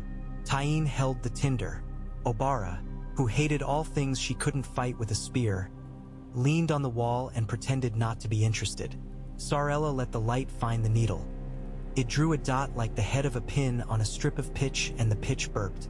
Tyene's eyes went wide and delighted. Obara stopped looking away and came near. With that, and with the small jars of oil a woman named Arona knew how to make from the residue. In wine casks, and with a dozen boys who could row without arguing, they prepared a welcome for the fleet that came red and gold as a lion's mouth. The ships were large and clean and had men whose feet set right on the deck. They moved like men who had learned their world's edges early. They came in a crescent, as proud men do, thinking any shape becomes holy if they sail it with enough conviction. Areo led the boats in an arc out of sight behind the shoals where fishermen taught their sons to listen to the fish. He held his axe under the bench and he rowed because rowing gets a man into his body in a way that makes his thinking clean. Sarella crouched with the sun needle and a jar of pitch and two of Nymeria's little spies. The girls with faces like pears and voices that could make market women give them bread and then follow them to see what would happen next. Held little pots with lids. Oberyn was not in a boat. He was on the wall with his hair tied back and his teeth shining, and he wanted to be everywhere at once. Doran was in his chair and his hand on its arm was pale. He had put 3 letters into a satchel to be delivered after this day depending on which of 3 outcomes they found. 1 letter began, "We grieve." 1 began, "We decline." 1 began, "We accept." He hoped not to send any of them, if chance and his brother's careful wildness agreed. When the ships crossed the stretch Areo had marked with his mind all week, he raised his hand and Sarella angled the sun needle. The point of light did not look like much. Kissed a small rag on a spar. The rag coughed and no one saw. Sarella moved the handspan will 2 turns. She lit another rag. On the 4th ship, her small fire found a drip of tar. It ran like a rumor. Sailors shouted. A flag went up that meant nothing to any man in Dorne but everything on those decks. Men ran for buckets. Men ran for axes to cut burning ropes. One captain, clever, ordered his sails lowered and his men to stand with wet cloths, and he saved his mainmast. 2 other captains did not guess fast enough, and their sails drew their own death downward and swallowed it and themselves. Areo watched a man dive from a high rope and hit the water and rise coughing and swim like an eel. Areo watched 3 other men who had been lazy with their knots become ropes because fire does not mind the difference between rope and man if it is given rope to eat. None of Dorne's boats were seen.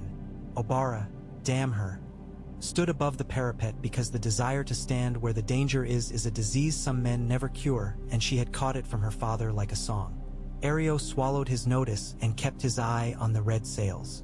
They dwindled, then gathered, then dwindled, the shape of their pride breaking in little insulted angles. When they turned to retreat, they were still proud, but they were less certain. Areo signaled for boys to throw jars. The jars burst on the waves and made a slick that would have taken a stray spark if Sarella had been a lesser engineer. The slick drifted south instead of east because she had weighted it with ground lemon peel and broken shells precisely. Areo offered no prayer. He asked the sea not to become their pride's accomplice. The sea, that unbothered animal, ignored them all. Back in the Shadow City that night, men wrote songs that made themselves braver in the singing. Women knitted in doorways and told one another about a fair thing with wings that had flown just over their houses. A moneylender with delicate fingers put 5 silver stags into a box and labeled it ships and wrote a letter to a cousin in Lannisport that began, "Have you enough for your own funeral?" And then he scratched that out and wrote, "Your sister sends figs." There was no letter from King's Landing. Then there were 2. Doran received them one after the other, and he did not tell his brother what they said because talking to Oberyn while the blood was still fizzing in both of them had never led to anything that did not leave furniture broken. He sent the first letter back with 2 sentences. Dorne does not instruct the sea in its rising and its falling. We accept no strangers' dogs to guard our own doors. He left the second letter unanswered until it was irrelevant. It was a fevered season. In such seasons men do things that look like madness later and like necessity in the moment. A field near God's Grace grew mirrors as if the ground had turned to glass and was trying to lift itself to the sky. A man in the Boneway began to pretend he had a dragon somewhere in his cellars and charged copper bits to look. And then one day he had to flee because a crowd had decided to see the dragon whether he let them or not. A child in Planky Town who had been born with a twisted foot learned to whistle in a way that made 2 gulls come in to land evenings, and she fed them bits of fish and told them secrets and then decided not to tell them secrets anymore and to tell them to Areo when she caught sight of him walking on the tide line. Areo took those secrets and placed them in the boxes of his mind where he kept the quiet that saves lives. Sirocco, Vesper, and Saffron grew. They did not grow as men tell stories later about growth, overnight and miraculous. They grew like stubborn vines, inch by inch, and with 3 backward steps for every 2 forward when a cold night or a sour batch of goats made their bellies complain. They snapped at leathers. They remembered a voice and forgot it and remembered it again. They found fire inside themselves in fits. The first time Sirocco took a true mouthful of flame, it stunned him. He shook his head and sneezed smoke in Tyene's face and looked so betrayed that she laughed and kissed the fine bones along his jaw. Vesper taught herself to shadow her own fire, so it ran along stone with a small sting without ever finding flesh unless Nymeria lifted a hand. Saffron learned to grip with the inside of her elbow and hang from a beam plank, and Sarella laked around with a bruise across her shoulder from her insistence that this was an excellent mode of instruction. Obara bruised something else, her pride. It took her longer than she had thought to unbend it. She trained with the saddle Sarella made her even though Saffron and Vesper turned away when she came near with her face still bitten by bristling. She brought Sirocco a ram haunch and waited while he took it, and then she let him be, and for weeks her letting him be hurt more in her than any wound a spear could make. She learned to laugh when Tyene told her to, not because Tyene told her to, but because that was how her jaw had to move if she wished the tightness in it to loosen. One morning she woke and found she had thought Vesper beautiful while sleeping. That morning Vesper let Obara come close enough to smell the pimento scent that hid deep at the crease of her first wing joint. Obara did not thrust her hands at that joint. She inhaled, stepped back, put her spear down like a measure, and sat. "Who would you be if all your meat were taken away?" she asked aloud, and Nymeria, coming up silent with a jug of water, heard that and looked at her sister and understood that something had moved. She poured water. Obara drank and then wiped her mouth with the back of her hand like a man and grinned like a woman, mean and bright. "I would be a problem," she said, "which is to say, myself." Vesper flicked her tail and did not leave. The first time Vesper let Obara throw a leg over her and stand with the saddle under her hands and the world moving in the way the world moves when you stop asking it to keep still, Obara cried. She did not tell anyone. Tyene saw the gleam on her cheek and put her head on the girl's shoulder and said nothing in exactly the measure of nothing Obara could tolerate without bristling back into anger. Sarella pretended not to notice and then made Obara a little hook that stayed the strap from biting. Nymeria said, "We are making new words for balance." And later, alone, she whispered those words to the stone and the stone kept them. Oberyn watched and made his hands into fists and relaxed them and did it again and then went down to the practice yard and broke a spear shaft against a post because that was the only way to keep his body from breaking itself trying to hold joy in. Envoys came. Highgarden sent a man with a beard that had memorized better jokes than its owner, and he made 3 of them about mummers and 1 about dragons pissing on roses, and then he went away with a basket of lemons and a new way to pretend that his family did not make alliances with fire. The Stormlands sent nothing but a rumor. A boy with a hammer and a new claim and a dozen men willing to die for his hammer. Old Town sent more men and fewer knives. One of them had eyes like shutters. When he opened them, the room lit. He asked Sarella very polite questions. Sarella answered several and then asked him whether he thought iron cooled faster in winter. And when he began to discourse, she put 2 fingers on his wrist and counted the beats. He stopped, bewildered, and smiled at her because he recognized he had been managed with elegance. The east sent a wind. It came in one evening, and it smelled faintly of ash and spices the Dornish did not employ, and men in the harbor turned their faces into it the way they do into a story that could begin badly or well. Oberyn turned his face into it too, and he thought of the girl beyond the water, and he wondered if she, smelling a west wind that night, thought of him. Doran forbade anyone to wonder aloud in his hearing. "We will not build a wall out of suppositions and call it a palace," he said. The faith sent something fiercer. Not septons, not letters. Men with shaved crowns and cudgels and an old anger polished new. They came not by the sea gate, but by goat paths used by smugglers and men who courted girls whose fathers had views. Ario's men saw them because Ario had always liked to post a man where others thought no one would come. The first group of zealots scuffed sand from their sandals and made a prayer and then found 10 Dornishmen lounging with their hands on their knives and a reasonable look on their faces. "You will turn back," said the captain of those 10, a fellow from the rivers named Rule who had a scar on his lip that made every word he said look like an insult. "We will cleanse this land," said the zealot with the gentlest eyes and the ugliest stick. "Piss on that," Rule said conversationally. "Turn back." They did not turn back, and there was blood in the scrub, and some of it was not Dornish. 2 zealots ran. One threw down his stick because he was clever enough to know it had become a liability. They told a larger party waiting behind a curve of land what waited. That larger party split.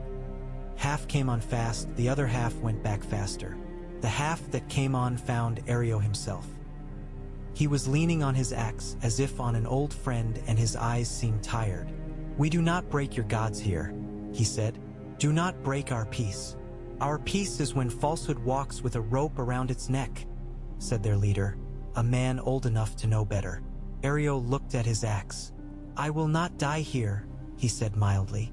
"And if I live, I will be taken back to my prince, and he will make me explain why I let you into our house.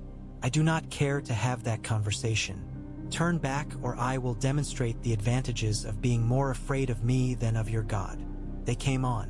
Areo made one big decision, and then he made a lot of little ones very quickly. He let 2 men get within arm's length because the way they held their sticks told him they were bad at range and good at flailing.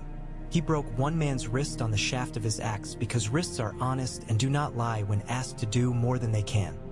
He put his axe head into a patch of sand and flicked it up and unloaded it into a gut. He made room by stepping sideways, not back, because St. Ping back makes the men behind you think you're thinking of the men behind you. He sent 3 of them home with injuries that would make piety a slower pursuit. He did not kill anyone he didn't have to. He had learned in an earlier life that dead men's friends are more troublesome than wounded men's. When the last of them retreated under a hail of pebbles thrown by children who had crept up to watch, Areo wiped his axe on a patch of ragwort and muttered, "I would like 1 week with no men like that." Oberyn laughed when Areo reported. "I had a lover who said the same of me," he said. Ilaria flicked Oberyn's ear. "Not everything is a joke," she said softly, and he kissed her hand and agreed because that was a truth even he chose sometimes. It was not all parry and hum. It was also politics, which is often the same thing. Doran began to invite men of the marches to dine and used bowls of thick lamb stew to teach them that heat can be comforting, not only destructive. He sent Tyene to walk among the small folk in their markets and to buy a pinch of salt here and a sprig of rosemary there. Tyene returned with more than herbs, and Areo took what she brought and added it to his maps. Nymeria made an accident in a corridor that resulted in a lord from the mountain waking with his hands tied by silk to a bed, and a letter from Doran tied to one of the knots explaining exactly why sleeping with arms so arranged was dishonorable and unhealthy. The lord rode away red-faced and more careful. He became useful later when the bannermen tried to rattle their harnesses in unison and discovered someone had put dry peas under the straps. They stopped and took the peas out and had to talk while they did it, and talking made them less like a thunderhead and more like rain. Sorella's lens hatched nothing new yet, but one evening when she coaxed it to strike a piece of iron she had colored with a compound she called feld blues, the iron took the light into itself and did not share it.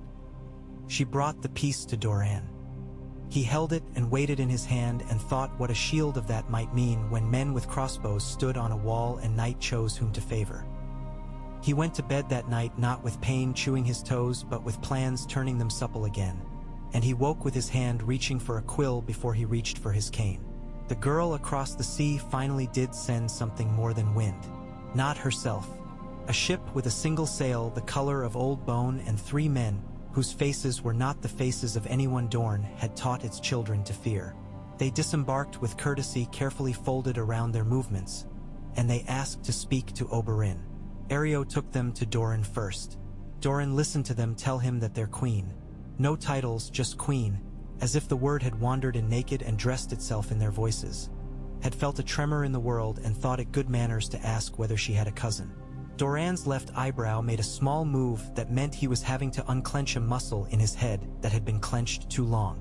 "How remarkable," he said. "We too felt a tremor and thought it good manners to discover whether our neighbor across the water thought herself owed my home." The men smiled with their mouths and not their eyes. They had learned to make their faces like cloth cut on the bias. Oberyn came in halfway through the second polite sentence and began laughing before anyone said anything rude. "Do not do this with your courtesies," he told them. "Do not make me wait for the part where you get interesting. Think of me as hungry. They did. They said their queen wished to know if dragons flew in Dorne, and if they did, whether Dorne wished a rival.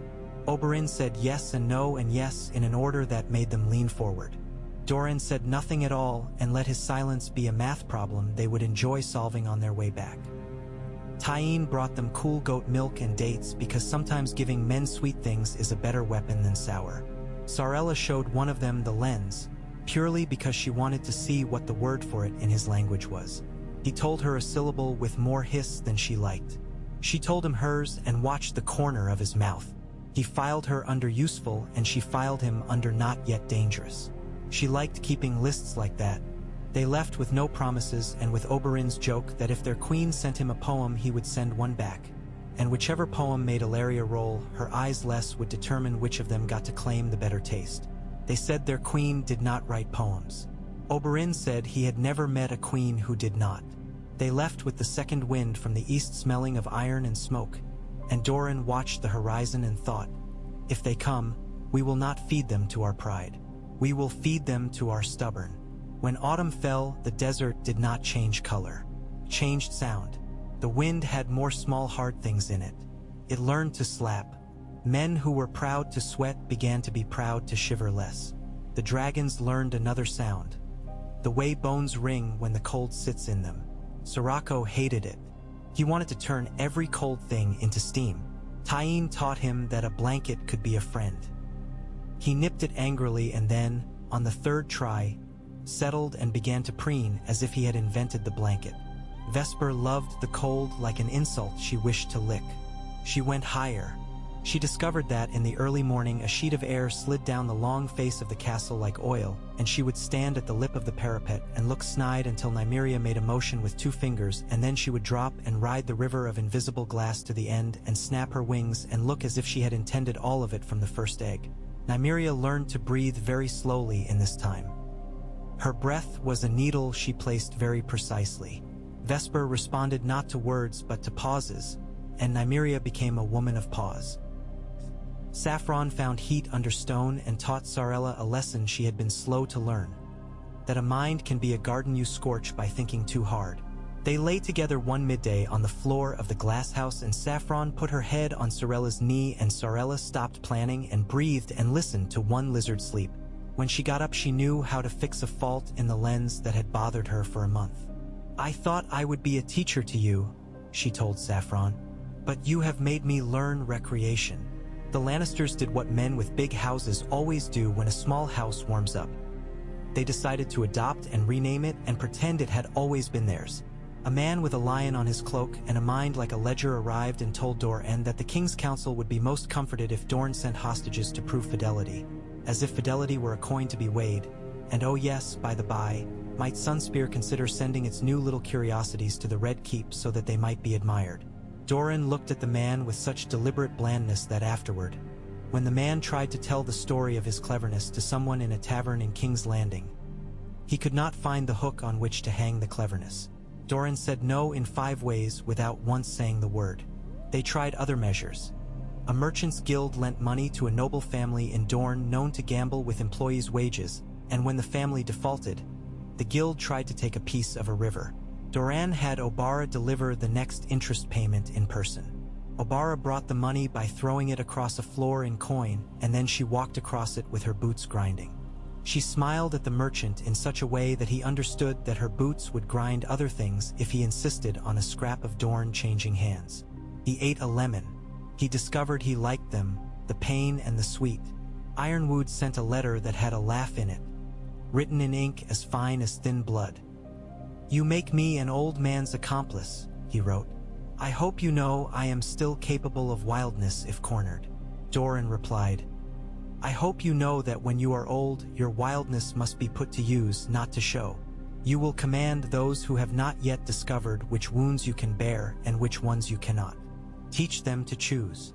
Ironwood sent geese for the water garden's kitchens. Ilaria roasted them and told Oberyn he would have to dance for his share. He did. He made dances up as he went. He always had. The great turn came not with horns and banners but with a whisper that made Doran's fingers dig into the arms of his chair. Winter was coming, And it was not a story someone had told to scare children into staying off the dunes at night. It moved in letters like frost on a window. It appeared in accounts of famished wolves in the Stormlands and in ships that didn't return to White Harbor, and in a letter from a girl in Old Town who had once stolen apples with Sarella when they were very small and had learned together that chewing slowly makes the apple feel larger. The letter said, "The ravens that do not come back. I do not tell the men yet, but I will tell you because you have taught me to watch." Sarella put the letter under her pillow and told no one for a day, because sometimes knowledge needs a body's warmth to become a thing you can share.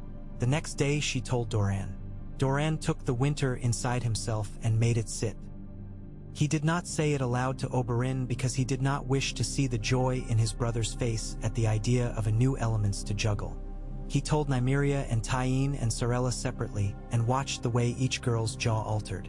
Tyene bit her lower lip until a blossom of blood came, and then she licked it and nodded. Nymeria looked to the side and then looked back with a line along her mouth that meant she was subtracting from her hopes until the numbers matched the walls. Sarella did not move, which for her meant she was already 3 plans deep. They gave no speech to Sunspear about the north. They did not hang banners that said warned. They did a quieter thing. They sent men to the wells to repair old stone.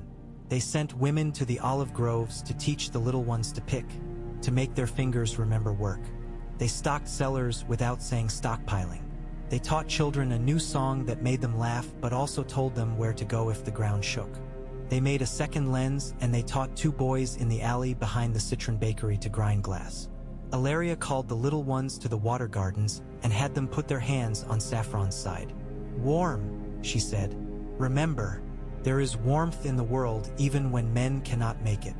You can go and stand by it and we will not push you away." Saffron laid her head on the stone and blew a breath that smelled of spice in their hair. The children laughed.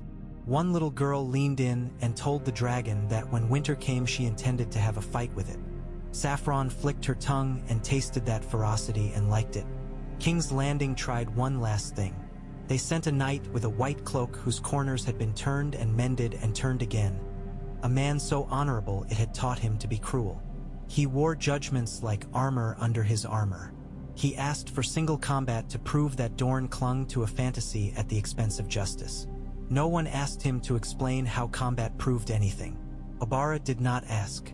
She strode out upon the sand before the gates with her spear and her jaw and no dragons and no tricks, because sometimes you pay respect to the old ways by beating them at their own game.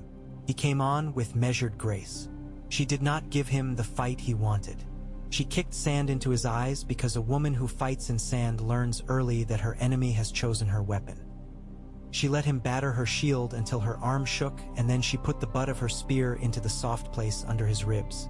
Soft because even the best smee hitch makes a seam somewhere, and she stepped aside so he could rediscover the ground.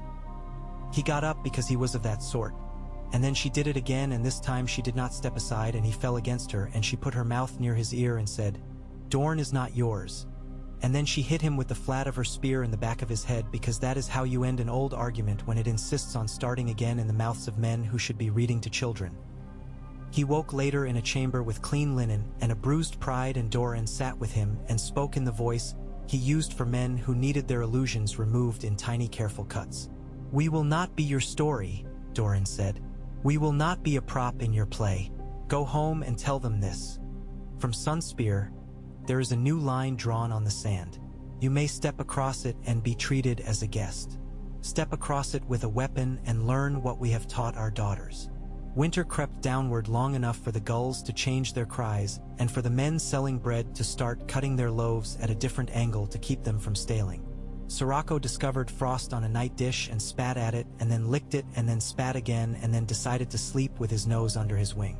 Vesper vanished for 3 days and returned with the smell of salt and cold and a fish spine stuck to her foreleg. Nymeria did not scold. She took the spine, cleaned it, and threaded a ribbon through it and tied it to her own wrist. A little piece of Vesper to carry when Vesper went away again. Saffron dug a shallow pit in a corner of the gardens and slept there, warm under her own heat, and Sarella put her hand on the mound like a woman feeling a child move within her. The snow fell only once on Sunspear, and it shocked the city into a hush. Children ran around snatching at flakes and shrieking when they found they melted. Men threw their heads back because it made them feel young. Women walked out from doorways to hold their hands palm up and catch a white thing and show it to their own eyes. Aereo stood in the courtyard and let his beard take a handful of flakes, and he thought of a place farther north he had once learned to fear. Oberyn put his tongue out at the sky and then pretended to be offended the sky had spit on him. Ilaria laughed and told him to come inside before he tried to seduce the weather. Doran watched the flurry and ordered the kitchen to make stew people could eat with one hand while the other hand held a blanket. He told the steward to bring one more donkey for a woman who had once been a nurse. The steward did not ask how he knew which woman needed it, and Doran did not tell him about a letter Tyene had read aloud to him in the court one afternoon while Sirocco rested his head on an orange tree as if to hear the sap. The winter did not eat Dorn like a wolf. It nibbled it, and Dorn bit back by making lists and lamps and stew and by teaching dragons to warm stone. The second clutch took its time, as important things do. Sorella's lens made a hot circle. Ilaria made a cold decision, to be present but to not interfere. Nymeria measured the rumor and tried to shape it and learned that rumor will wear any dress it likes if you give it clothes. Tyene kept goats asleep and did not let Sirocco gorge. Obara carried ropes and an expression that told the ropes to behave. Aereo took the new men inside the palace and showed them where they could stand and not stand, which is a way of letting a man know what he is and is not allowed to touch in a house that is not his. Doran sent Ironwood a line. If we do this, we will do it slowly enough that no fool with a bucket can claim he saw it first. 3 eggs. One mottled like old jade. One the color of burnt sugar. One so pale it seemed someone had washed it over and over until all the color had run out and been soaked up by the cloths. They lay in the heat and the smell of resin and vinegar and milk. Sirocco came and looked and snorted and left. Vesper came and ignored them in a manner so elaborate it became a kind of attending. Saffron came and coiled and in her reptile way seemed to say, "We are not alone." It took a rumor to spread that and then a fact to set it.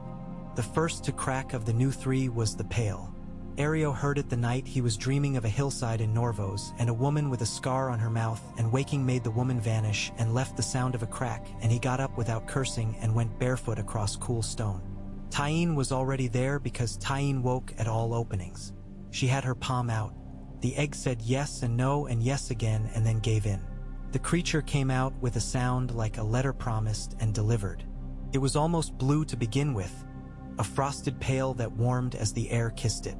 Tyene did not rush to bleed. She held milk and then meat, soft, and then pulled it away and made the little one work for its wanting. Oberyn brought 3 words in a tongue the girls had never heard from his mouth before in Tyene. Even Tyene paused and stored those words for later. "What will this one be called?"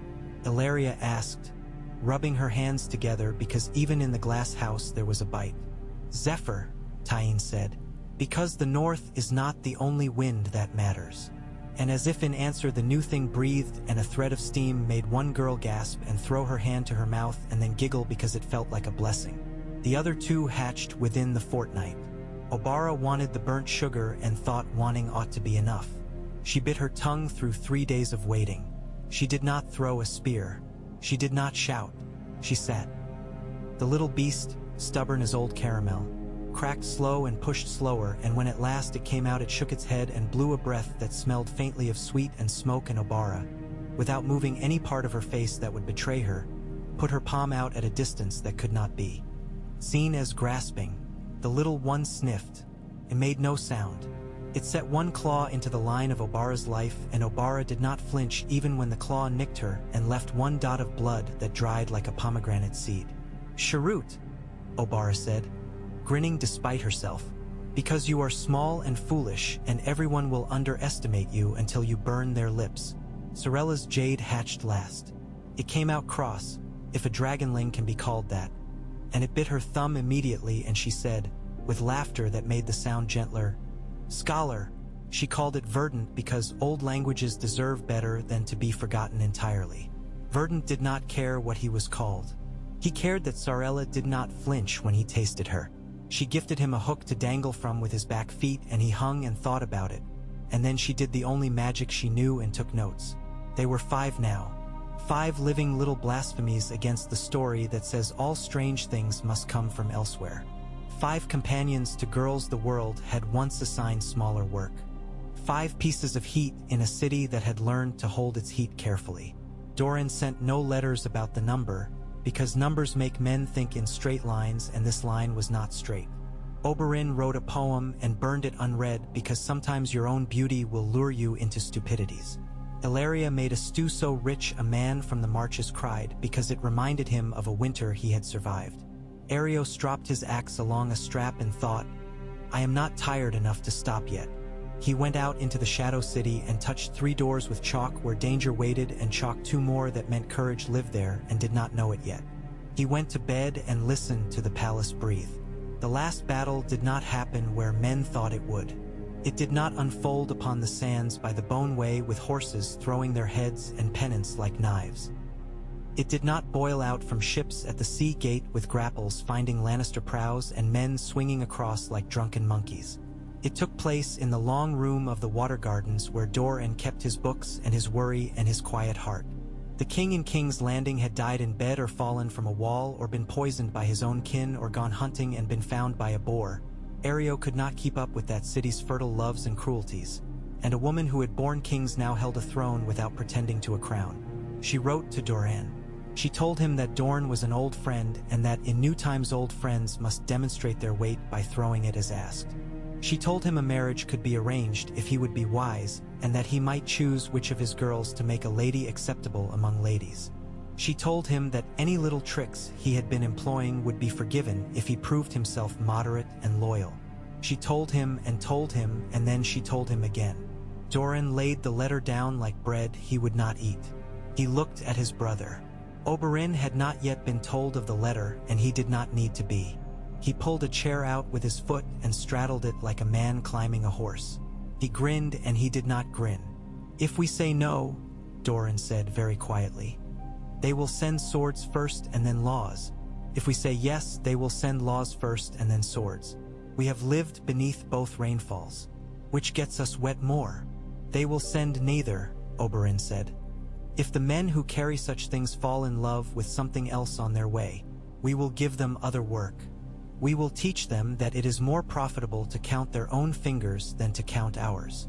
You always did like to count other people's fingers, Doran said. They look better on them, Oberyn answered, deadpan. And Ilaria hit him gently, and he caught her hand and kissed the knuckles and stopped joking.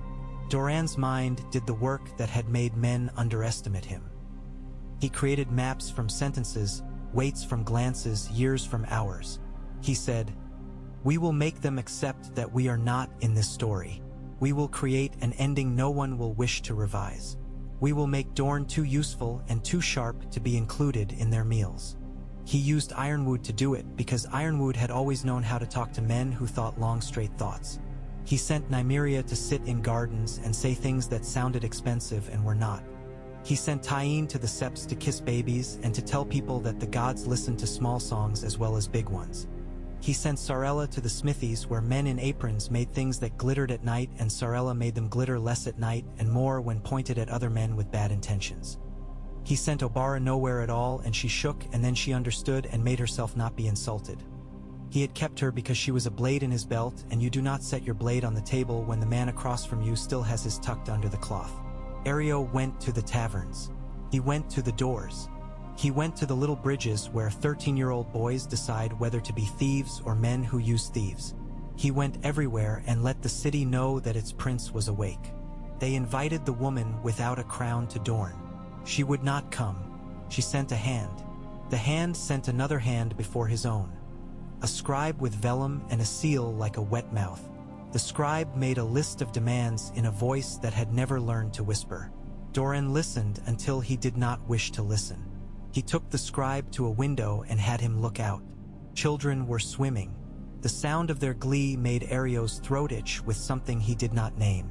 Doran said, "If you make my city unsafe with your lists, I will let my brother do something that will make your queen unhappy. You do not want that. He does not want that. I do not want that. Take this and learn." He put a letter into the man's hand. Contained no threat. Contained a recipe FO. Aristu. The scribe stood stupidly for a moment and then, because he was not wholly a fool, he read it and imagined himself making it for his own sons and decided to take back something softer than he had meant to.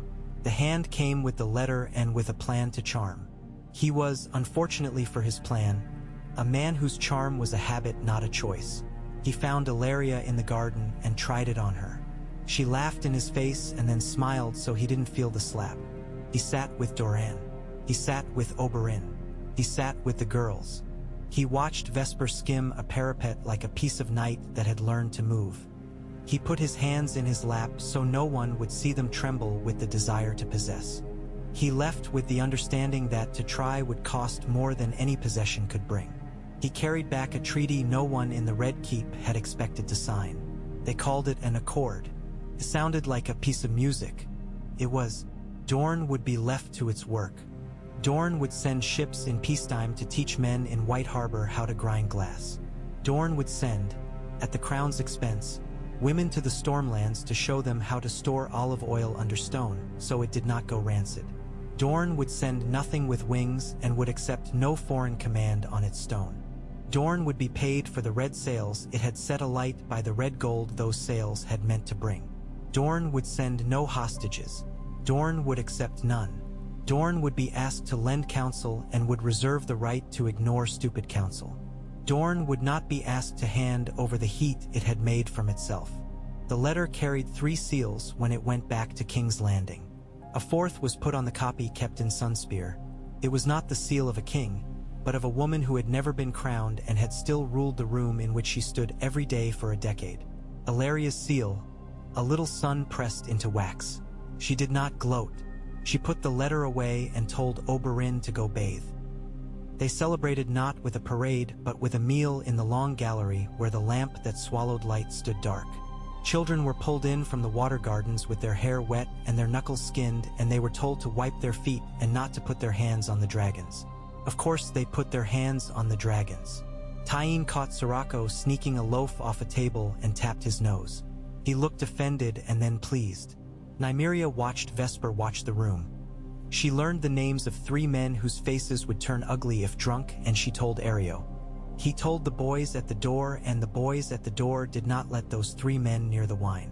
Sarella engaged a woman who had once been a milkmaid in a debate about how to make lime mortar last longer, and they became friends because both liked to be sure. Obara tangled with a girl from the marches in an arm wrestling match and lost on purpose because the girl's face when she won would be a thing to remember and use later when someone tried to make her smaller. Oberyn danced with Ilaria. He danced with all his girls. He danced with Doran sitting in his chair, clapping time. Doran's face went softer than many men had ever seen it, and he did not care who saw.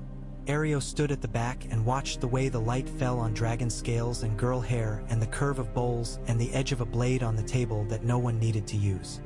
He felt tired and strong in the way of men who have done much of what they can and still have some left to give. He thought of a time when he had been hired to keep a different man alive in a different city. He thought of a night boat with lanterns. He thought of a little girl with a twisted foot whistling for her gulls. He thought of the way the city now breathed at night, slow and sure, not frightened, not asleep, but in that state good cities know between day and dream. Later, after the eating and the singing and the shouting at the little ones to stop climbing draperies, after the girls had gone to their various corners, after Sirocco had curled under a staircase he had decided was his and the household had learned to step over him, after Ilaria had folded her robe over a chair and her hair shone like oil, Oberyn went out onto the wall and Ario followed at a respectful distance because sometimes men need witnesses. The night was clear and the stars looked like grains of salt spilled on black slate. The towers of Sunspear stood like fingers raised to bless or to warn. Oberyn put his hands on the stone. "I thought sometimes," he said, "quiet as men only are when they know the walls themselves will carry their words kindly. That winning meant making the world kneel. I am glad to find it meant making the world stand." Ario made a noise that was not assent nor disagreement. It was understanding. "Men will still come," he said, "with knives, with lists." "They will," Oberyn said. "We will be here. We will be inconvenient. And when winter comes hard, we will be warm. We will teach warmth. That will be our revenge." They stood without speaking a long time. The city below offered them its night sounds like a bowl. Somewhere a woman laughed in a way that made Ario think she had just won an argument in bed. Somewhere a dog barked and then stopped because there was no reason to bark. Somewhere Sarella was lying awake talking to Verdant about whether metal remembers heat. Somewhere Tyene was teaching Sirocco that he could sleep without one eye open. Somewhere Nymeria had her palms flat on Vesper's side and was feeling the precise rise and fall and thinking of how to build a plan that rose and fell like this. Somewhere Obara was dreaming of falling and not fighting the fall, and in her dream she fell forever and laughed while doing it. Morning found them on the roof with the dragons. The sea had thrown a necklace of foam onto the rocks. The wind had come up from the south smelling of fish and far-off rain. Doran came slow, the chair's wheels deliberate, and Ilaria walked with him, one hand on the back of the chair not to push but to steady. The girls mounted. Tyene took Sirocco, Nymeria took Vesper, Sarella took Saffron, Obara took Sharut, whose tail flicked like a man preening his mustache for a fight. Verdant climbed a post and looked regal and then foolish, and this was as well because foolishness keeps pride from turning into a weapon against yourself. Ario took his place at the parapet, his axe leaning like an old friend. The city below was awake enough to smell breakfast and not yet awake enough to argue over credit. He looked up. The dragons flexed. The girls breathed. The air made room. They launched. They did not race. They did not strut. They went out over the sea and then turned and rode the seam where water meets sky and made that seam their line. Sirocco flared and settled. Vesper curved and coiled. Saffron beat and glided. Sharut darted and then, unexpectedly, steadied as if some tiny click inside him had found a place to fit. Verdant stayed back and learned, because Verdant was Sarella's and Sarella taught by setting as few fires as possible.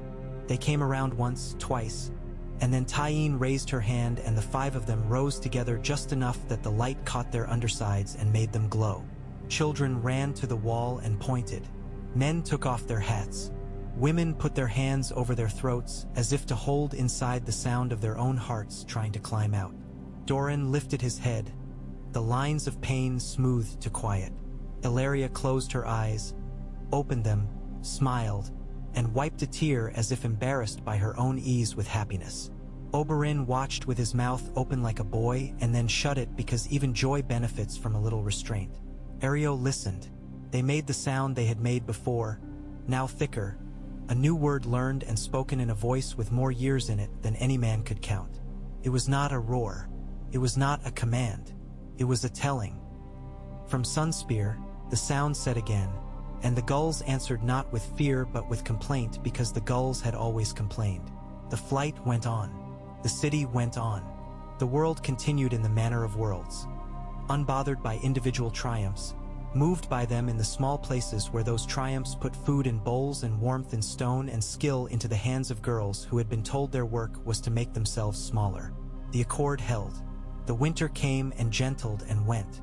The girl across the sea made her own story, and sometimes the winds brought a bit of its smoke to Sunspear, and the girls would look east as if to peer through the air, and then turn back because there was work at hand, and work is a kind of love. Years evolved. The dragons grew. The city learned to make a space for shadow that was not fear. Ario's beard went from iron to frost. He rode his axe like a cane when he wanted to look harmless. Oberyn's hair silvered in 2 streaks at his temples and made him annoyingly more of a bastard in looks than he had ever been in nature. Ilaria acquired the authority women gather like spices. Men started to argue and then stopped when she raised an eyebrow. Doran's pain stayed, but he walked twice alone from his chair to a bench one morning and then looked at his hands as if they had betrayed him kindly. Sarella's lenses multiplied. Nymeria's stillness became legend in the kitchens.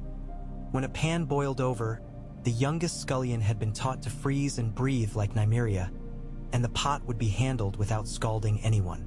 Tyene taught a half-dozen children to nurse baby goats and 3 to whistle and 2 to lie beautifully when lying kept people safe. Obara learned to hold things without breaking them, which was the hardest art of all.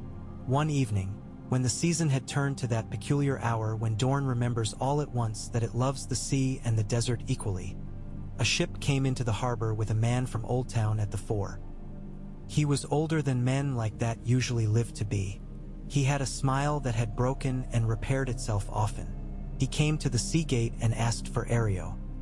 He had a letter from the girl who had once stolen apples with Sarella. Now a woman with a sour husband and 3 sons and a garden that produced more onions than she could possibly eat. The letter said simply, "You will die with a weapon in your hand or with a child's hand in yours. Both are good." Sarella read it and went to the roof and put her hand on Verdant's side and thought, "I would like the third thing, the writing of a new lens in a book no one else will ever need." Then she thought, why not all 3? And she wrote that question in her notes. The end, when it came as endings should for men like Ario. Not with a heavy step and a shout, but like a friend putting his hand on a shoulder. Ario felt the ache in his wrists as a weather, not a warning. He sharpened his axe one last time, though it did not need sharpening, because men like him always do work again to remind their hands what they were. He went to the wall. He looked out. He saw gulls and a boy and a little girl with a twisted foot who whistled so 2 birds came awkwardly to land. He laughed in his beard. He watched 5 streaks of living fire move where sky meets sea, and he thought, I carried my prince through to this. Then he sat. He leaned his axe against the stone. He closed his eyes. He listened to the city breathe. He thought he smelled oranges. He did not wake again. They buried him where the wind talks to the sea so that their conversation would never lack for a man worth hearing it. Oberyn cried without shame, and Ilaria held his head as if keeping him from breaking on the world. Doran's face did not move. The girls stood with their hands on the stone and their heads bare because hats are for parties and the dead deserve more.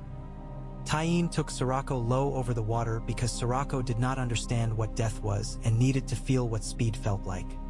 When held back, Nymeria and Vesper stood still for so long a gull sat on the parapet and came to think it safe. Sarella wrote Ario's name in a book she had kept with only 23 other names. All men and women she believed had changed the course of her life from within her life and not from the outside like storms. Obara carved his name into the stone with a piece of metal she had insisted upon doing herself, and her hand did not tremble once. Years later, long after a boy in King's Landing had become a sad man and been replaced by another boy who had lived long enough to start being careful, long after the girl across the sea had either come or never come, Sunspear would argue about that forever. With laughter, the dragons took one flight that was not like any other. Verdant had learned to loft Sarella with less complaining in his joints. Cherut had taken to dropping in on fishermen and stealing their baked flatbreads if they were inattentive, which had taught fishermen to learn attentiveness. Sirocco had grown so big the stairs under which he had once slept seemed like a toy. Vesper had discovered that nothing in the world pleased her like racing her own shadow along a wall and winning. Saffron had carried Sarella once across the water to a small island with 3 scrub trees and a feeling of old bones under it, and Sarella had put her hand down on the ground and said thank you to whatever listened. They went up all together as the sun was lowering its weight into the sea. Oberyn stood with Ilaria. Doran sat with his hands folded.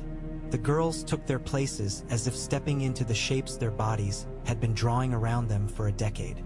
The dragons made a low sound that made people in the Shadow City put down their cups and look up without knowing that they had moved. The 5 rose and turned and found one place above the long spear that gave Sunspear its name.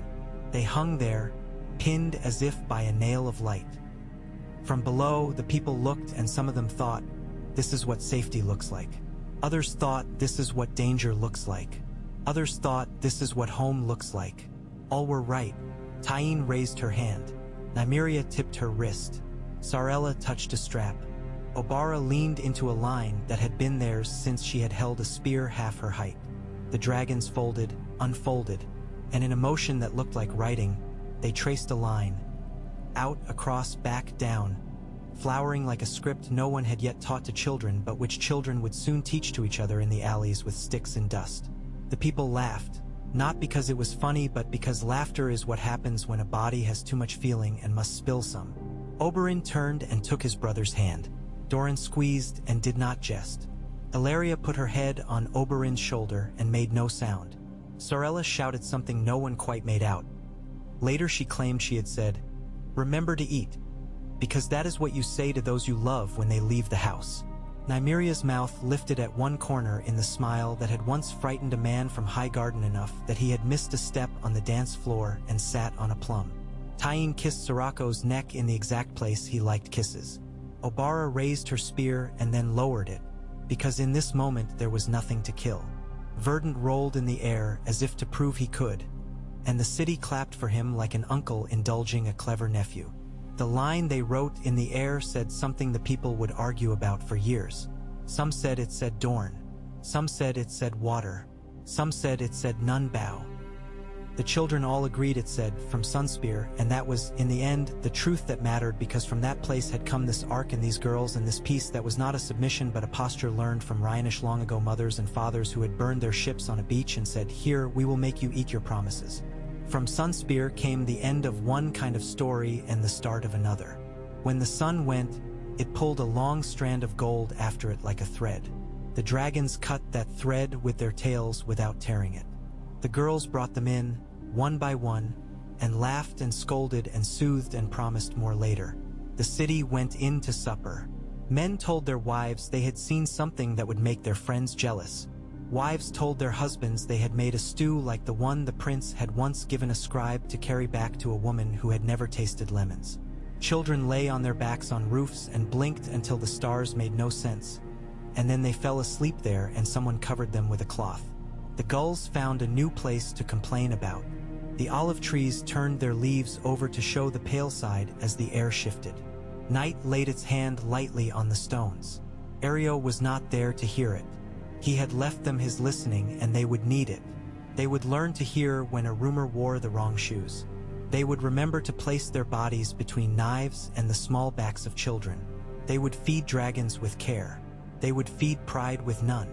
They would deny queen and king when denial kept their bowls full and their beds warm and their roads their own. They would make lenses and laws and stews. They would be inconvenient to men who counted too much and to gods who asked too much and to histories that lied. They would live. And in years to come, when snow came again to Sunspear in a flurry that made lips part and laughter leave in fog, the dragons would lift and make the sound once more, that first word and that last promise, and old people would lay their hands flat on warm stone and close their eyes and whisper the answer that had saved them. From Sunspear.